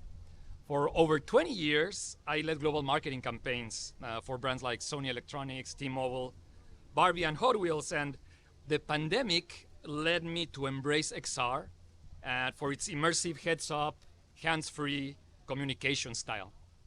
Now, I believe that's the future of communication, the way we're going to use digital in the future. And I feel fortunate to guide us all through this chat that we have today.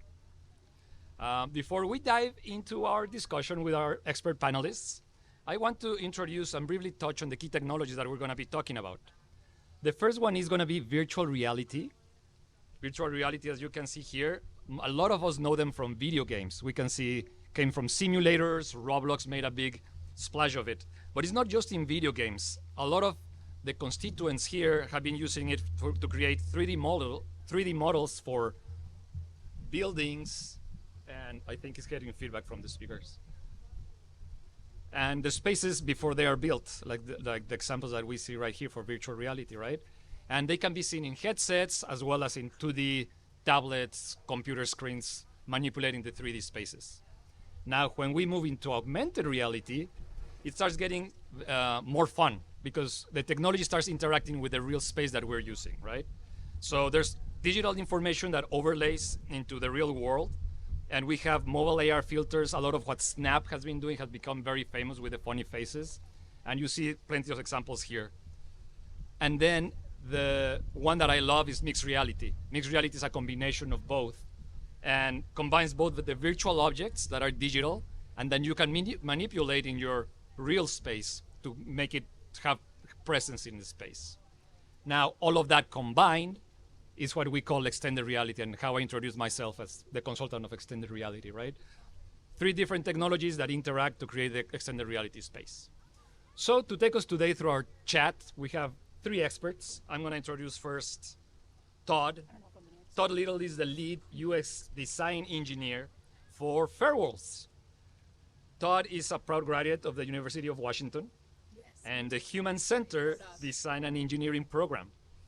Has been at the forefront of developing XR experiences for over 7 years, among many other development before that. He will be sharing some of his most innovative projects with us today, and Todd's expertise is in user experience design, brought new dimensions to the way that we interact with technology. So he's a virtual contributor to the XR space. Thank you for being here today with us, Todd. Excited. Next, we are honored to have Yolanda Barton with us. He's an immersive storyteller and the founder of Revere XR.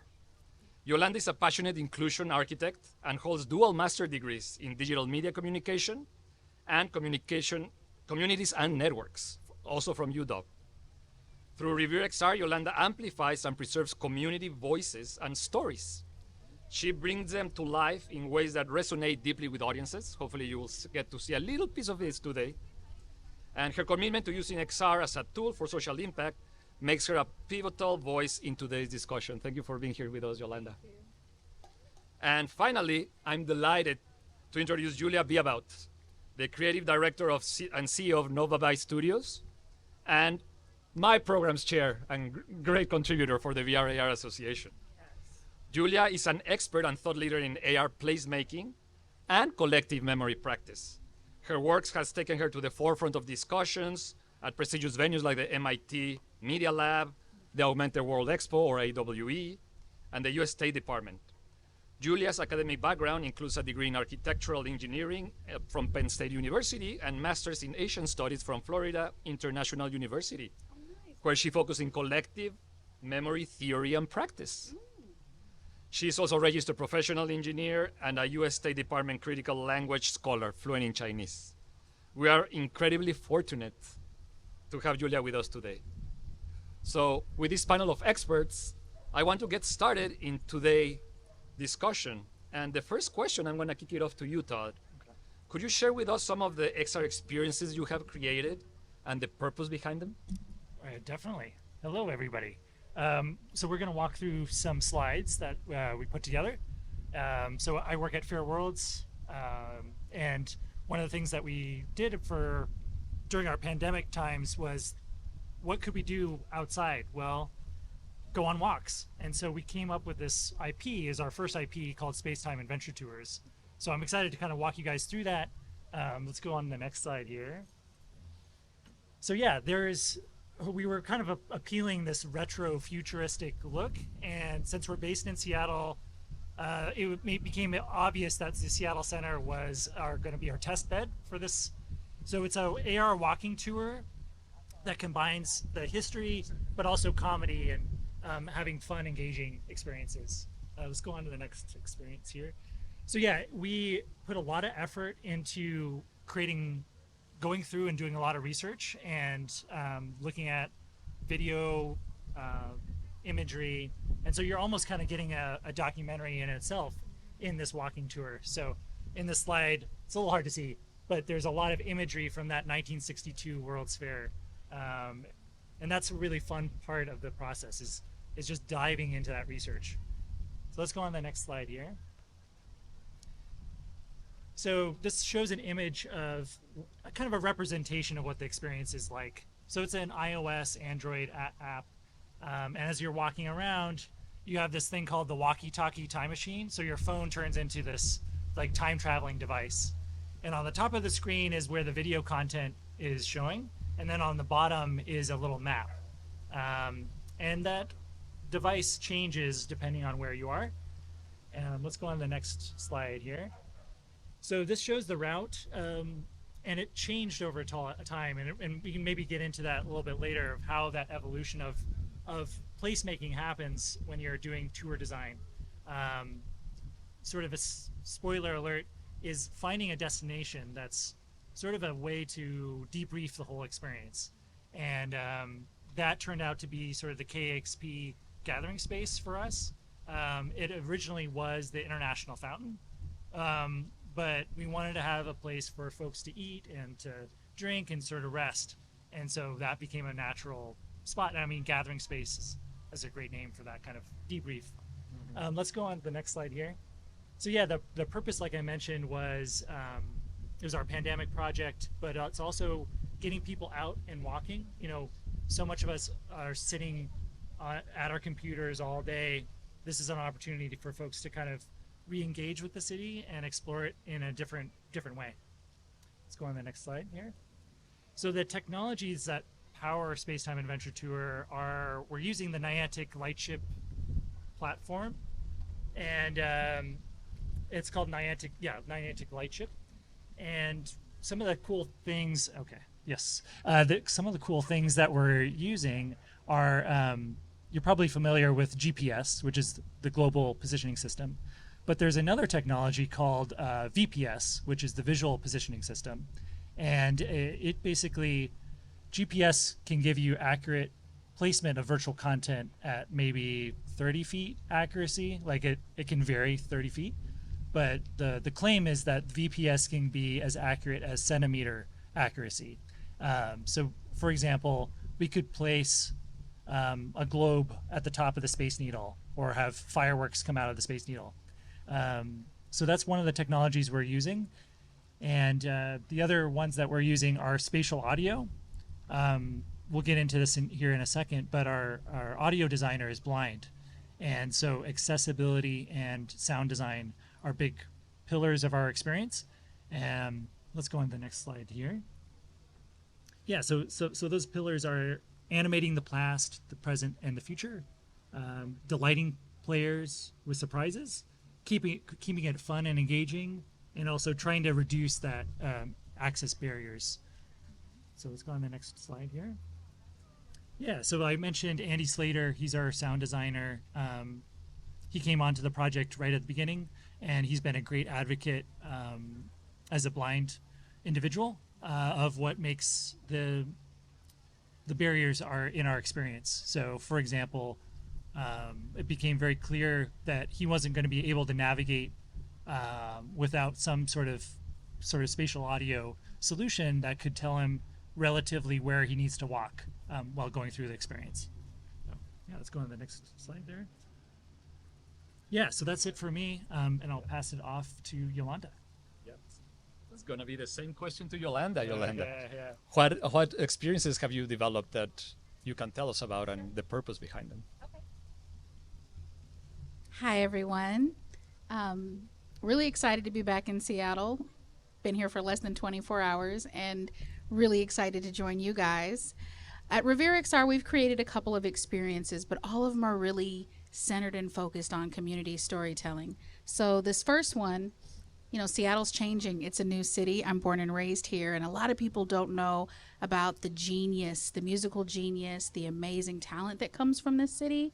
And a lot of people are living next to Jimi Hendrix's house and don't know it. And I think that's something that we should be celebrating in this city. So we recreated the central area, which is my old neighborhood, in virtual reality, so you can explore it and you can learn the history and you can walk around and you can have elders give you a tour. And you can also learn about Jimi Hendrix and a lot of the other amazing artists and musicians that were birthed and kicked off their career in this city, because there's a lot of them. And so you get that chance to sort of be teleported back into time. And that was the purpose, was to be able to say, the city's not going to stay the same, but the history is worth preserving. So let's create VR opportunities that really preserve the soul of our city and what used to be the identity. And even though we're changing, we should still be able to celebrate the legacies that came from this city. So that's the virtual reality experiences. And then this is an example. We also preserve some historic businesses in the Central District, businesses that have been there for a very long time, and their story and their business is very much connected to the community as well. So we wanted to kind of show some of those historic businesses. And now in virtual reality, you can open the door and walk in that business, and here, you can come check it out later. You can open the door and walk into that business, and you can hear the business owner tell the story of who they are. And most of it is people who've inherited businesses from their grandparents, and they're continuing the family business. And so we wanted to create a marketplace. Interestingly enough, my 13-year-old daughter designed this part of our VR experience, because my grandmother was the first African-American woman to own a beauty salon in Seattle. And my daughter wanted to make sure businesses got a chance to tell their story as well.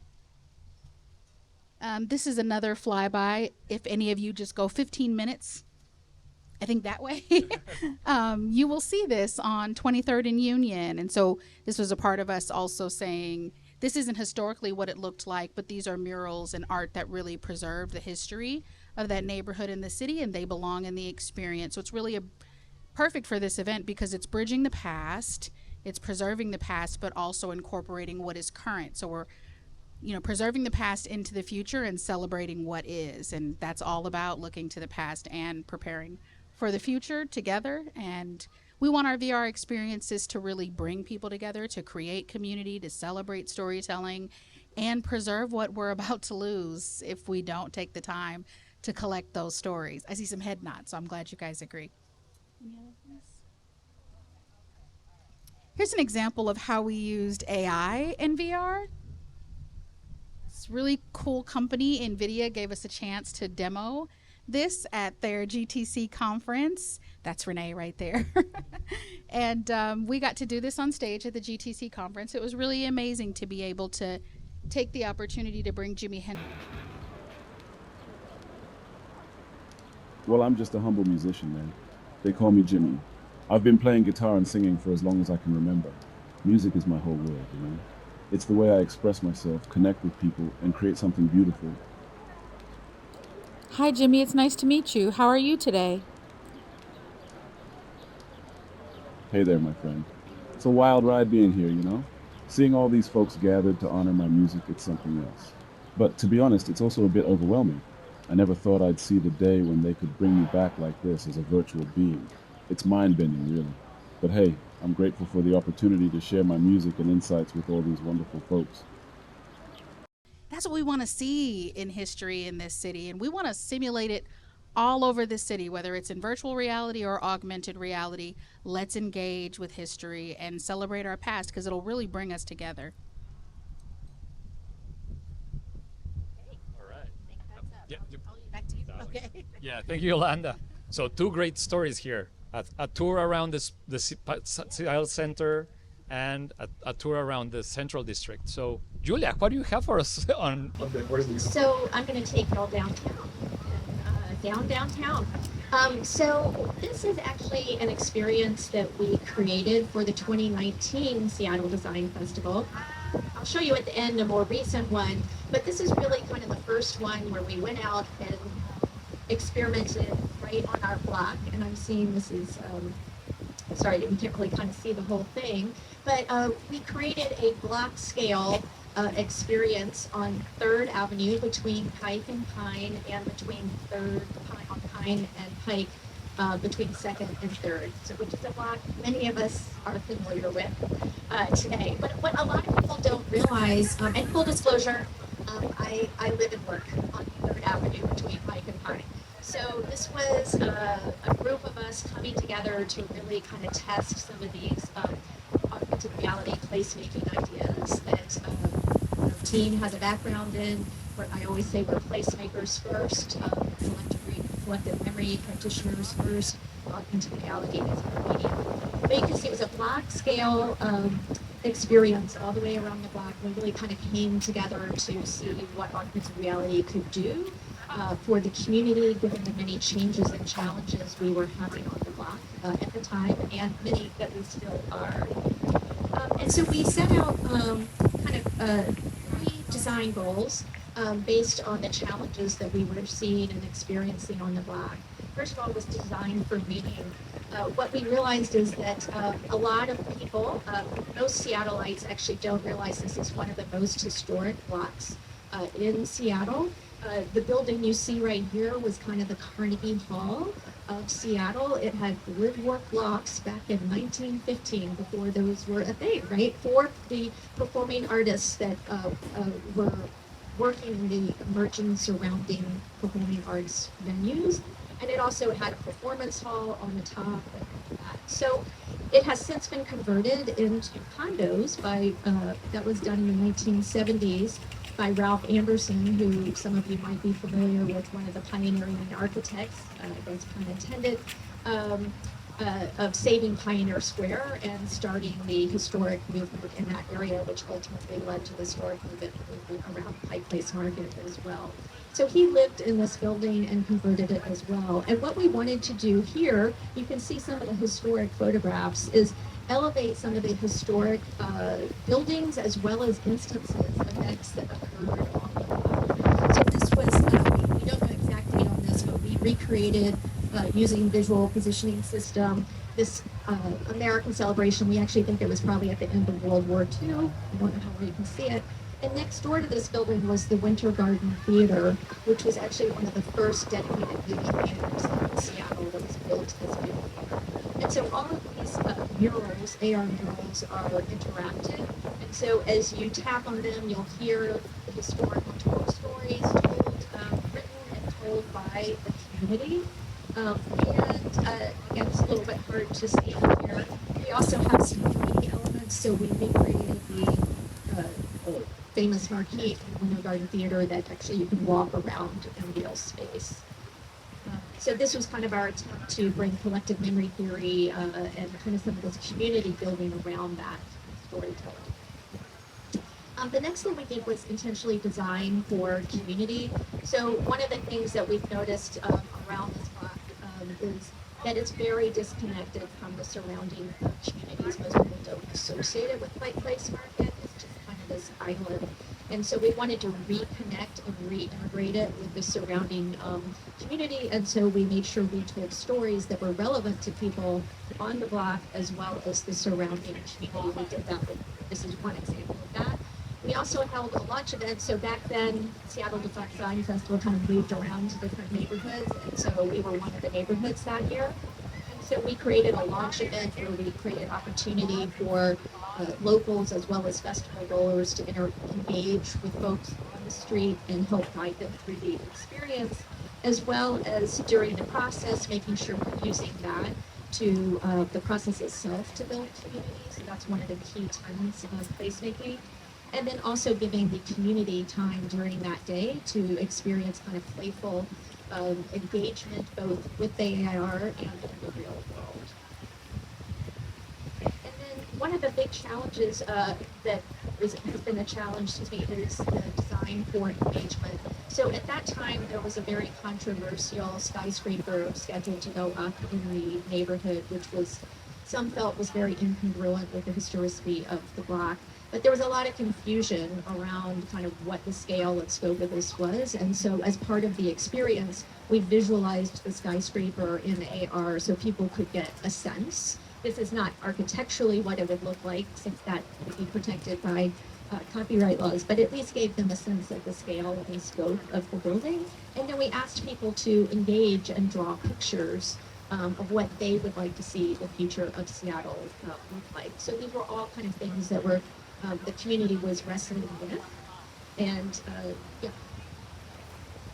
And so one of the we gathered some data, both survey-wise and qualitative data during it. This was the group of volunteers that actually worked on this project. I don't know if the scientists here, but there he is. There's one right there. So we became friends actually through that experience.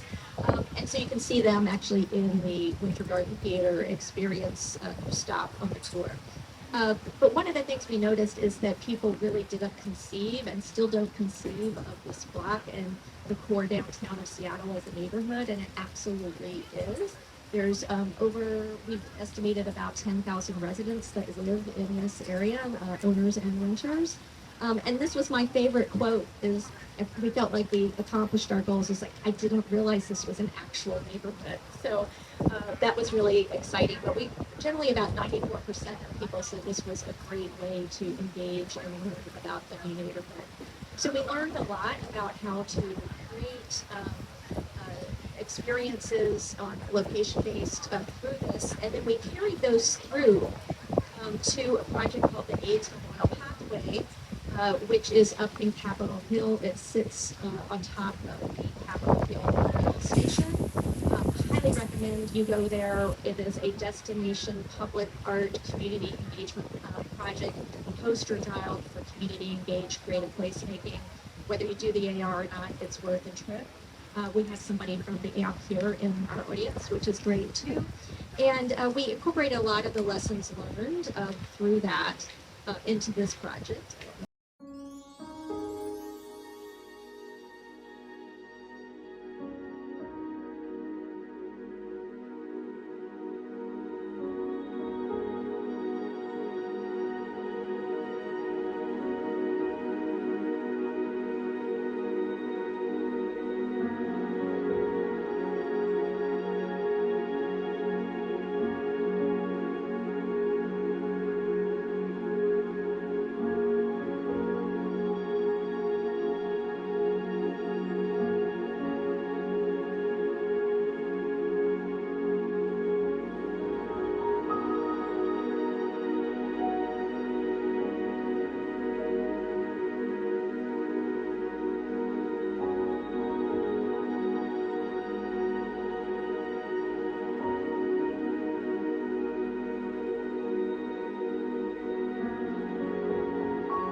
Thank you, Julia. I think we have now, before going to that slide, there was a lot to unpack here, a lot of experiences that are actually hidden in plain sight. All you need, guys, is your phone, show up in these locations that our panelists mentioned, and look for it in the app and QR codes around the area, right? And you will have access to all of this, that it's mostly AR, other than the VR, especially for the Central District. But what you spoke a lot about what led you to design this kind of experience, but how did you get started with AR, and why did you start designing in XR? Let's start with Todd. Hey, so yeah, I guess going way back. So I come from the UW Human Centered Design and Engineering program, and one of the things at that time, 2016, that was when a lot of the VR headsets were really like the HTC Vive was coming out, and so a lot of my design thinking was focused around that that area. And one of the things I wanted to explore was sort of the tools that were out there. So you've probably heard of game engines like Unity, Unreal, but there's also this design thinking of like, there's a program called Tilt Brush, and that was a really common art tool at the time. And it was a way to do basically drawing in 3D space. And it blows people's minds today. Like, it's still a really remarkable piece of tool. And that got me really excited of bringing these kind of artsy tools to folks in a 3D space. And I got connected through a hackathon, and I got into Fair Worlds through that hackathon. It's another full story. But yeah, hackathons are awesome if you get a chance. And through our first 3 or 4 years, it was all focused on VR, and then COVID happened, right? And so now a lot of our focus has been on augmented reality, so that you don't have to put on a headset, you don't have to worry about COVID as much. And we're currently working on a Central Park version of the app. And so that's been an extra layer of challenge, because we're not based in New York, of how can we do this, how can we explore making a path remotely and making a walking tour that way. So yeah, hopefully that explains a little bit of at least my journey of that. Thank you. Yeah. Thank you. Yolanda, can we have the third microphone work for us? It's a little stuck. Yeah. Yeah. This one works. Yeah. How about now? Okay, Perfect. I heard it then too. So you're asking how we got How started? you got started in XR? Yeah. I don't traditionally come from tech, so my pathway was definitely a little unique. I went back to graduate school and was just really interested in the future of storytelling and how that was going to be shaped by the future. And simultaneously, I also was returning to Seattle, to my neighborhood, and seeing that it had been completely erased. And so my concern was more urgent around, wait a minute, what's going to happen to the history and what's going to happen to the elders if we don't kind of collect it and preserve it for future generations. So mine was really more of trying to create a solution for my community. And then I saw that hadn't really happened in that way yet. So I used my grad school trajectory to interview tons of elders, to learn more about virtual reality and augmented reality, to learn how we can use that technology and harness the power of it by recreating spaces that we no longer have access to. And that was sort of what was important to me. And then I wanted to test myself, so I applied to Oculus Launchpad, which was where I got to build a team and actually create something. So we moved from the theory of the concept of preserving history and celebrating community stories to actually creating the application. And that was great. It was an amazing experience. I built an awesome team, and they're all in this city. They're not here with us today. But they were all very dedicated to trying to collect the stories as well. And then we actually won the most recent winners with our virtual reality experience. And from then it just kind of took off, right? Now, how do we go to other cities and preserve their stories? How do we continue to preserve Seattle's history, first and foremost? Because as my two co-presenters will also share there's more than the Central District in Seattle's history. There is downtown. That's a neighborhood that needs to be preserved. There is the history of the Seattle Center, but there are also a ton more stories in Rainier Valley and the Native American history. So Seattle has layers and layers of communities and stories that need to be preserved. I feel like this should be a call to action for our city. While we're building and reshaping what it looks like daily, it's beautiful. Look around. We're privileged to have this in our backyard, but what it took to get us here is a lot of amazing journeys and stories that shaped the city, and we deserve the opportunity to preserve that. So it was a little bit different. I'm not traditionally from tech, but I'm here. It's my version of tech. And I look forward to building more of this with you guys. Thank you, Yolanda. And finally, Julia. Okay. You also Can you hear me? didn't Yeah. come from tech, precisely. Well, I came from engineering, architectural engineering. So I would say there's kind of my journey to XR, augmented reality in particular, is kind of a conflux of 3 streams in my life. So, but one of the things I'm just going to say I love about XR is it attracts people from so many different backgrounds, which makes it a really exciting, interesting, and diverse field and place to be. So one of the things I love is, like, on a daily basis, we work with people all around the world because the talent is so distributed around the globe. So that's really exciting for me. But for me personally, like I said, in my previous life, I was an architectural engineer for 25 years. So building design and construction. A subset of that is building simulation, and that was what I specialized in. And so we've been working in spatial computing for decades, what is now called spatial computing for decades, and building controls, which is basically an app for your building. And so I kind of had very multidisciplinary teams. So that was kind of my one path. When I first kind of found my way to AR, I thought, oh, I'm sure there'll be some similarities, and I'm like, oh my gosh, it's exactly the same. Like all the problems are still the same that we have in AR in AE. So anyway, and then kind of the second stream was midlife. I went back to school to get a degree in Asian studies, which might not sound relevant at all, but it's so interesting how your life can take different turns that you don't expect. And so I specialized within collective memory theory within that. And that really studies how humans use the past and the present to negotiate their future. And also placemaking is something I've been doing for about 10 years, which studies how we conceptualize the spaces and transform those into places, which are spaces that have meaning. So kind of the anthropology and sociology of place.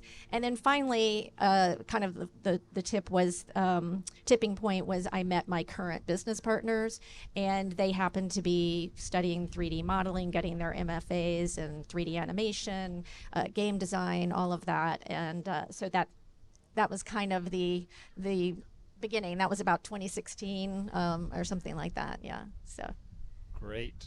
Thank you for sharing all these stories with us, for showing you part of the work. I want to open a question for audience. If any of you have questions, we have a few minutes. Yeah. Can we pass the microphone? Thank you. I'm not sure that one's working.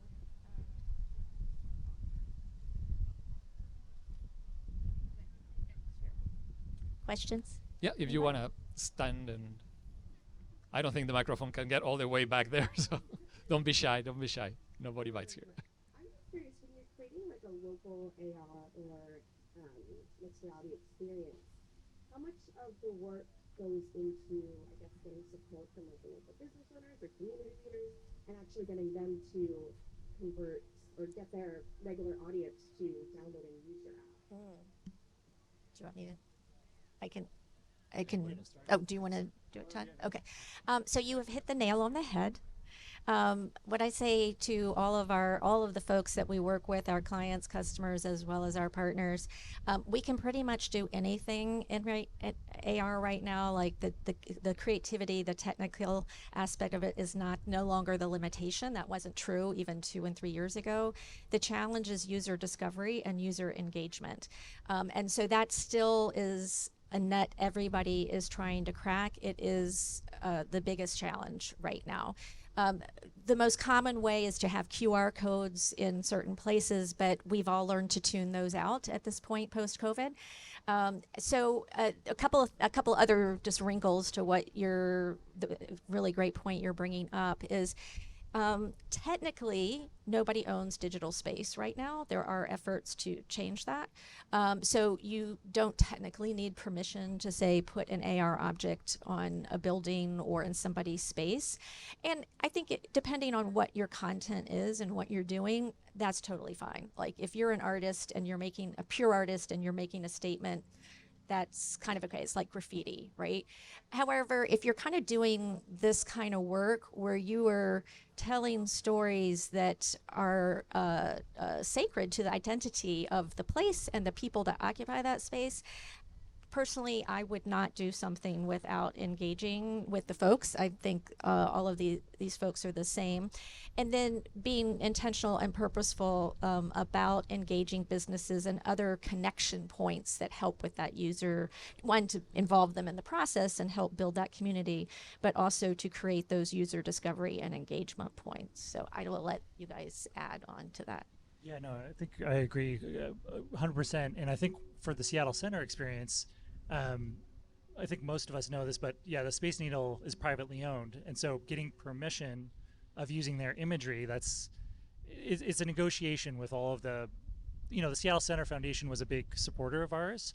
But yeah, I think you need to engage with the community to make sure that what you're showing is, appropriate for everybody.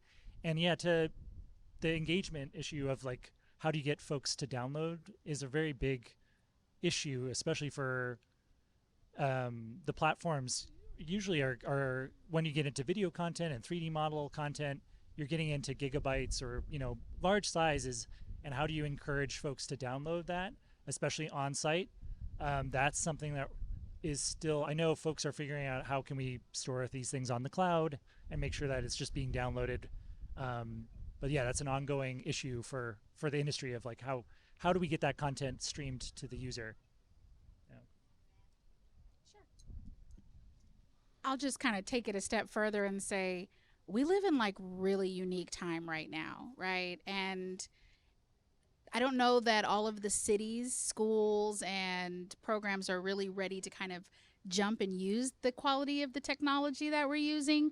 So what we focused on mostly is how do we kind of engage people and just introduce them to this through our work, right? Because a lot of it is engagement, and there's so much that's still being shaped about this industry. So there isn't a lot of regulation. That's a unique time and space to be in, and that can pose challenges and be awesome at the same time. And we feel like the time is right and perfect and ripe for right now, but we need the support from more organizations, from more city departments, and people who want to see this technology flourish and interact with individuals, because that's where the power of it's going to come from, is humanity interacting with this technology. So it's one thing to make it, it's another to get people to engage in it. I think every time we do a demo, 95% of the people that come, it's still their first time trying virtual reality, or they're still trying to figure out what augmented reality is.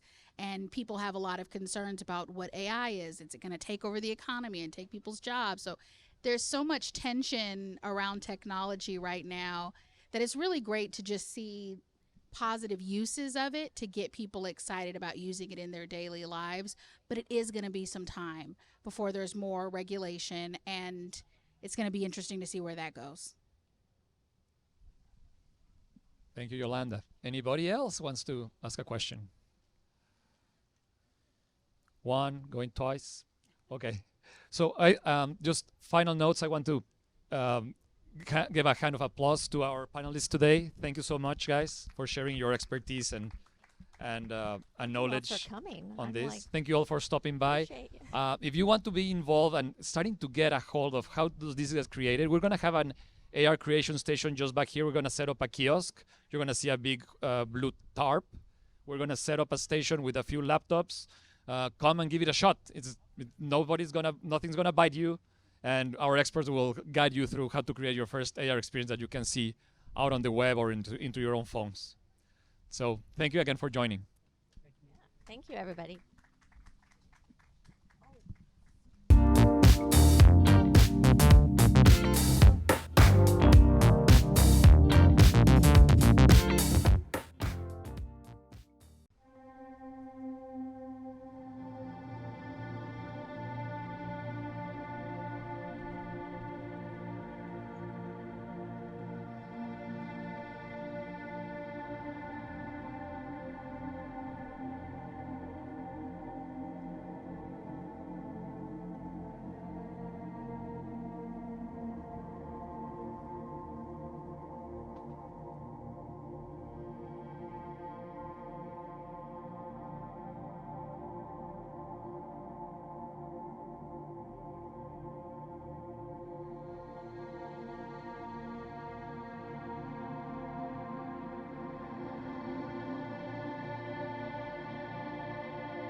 Thank you.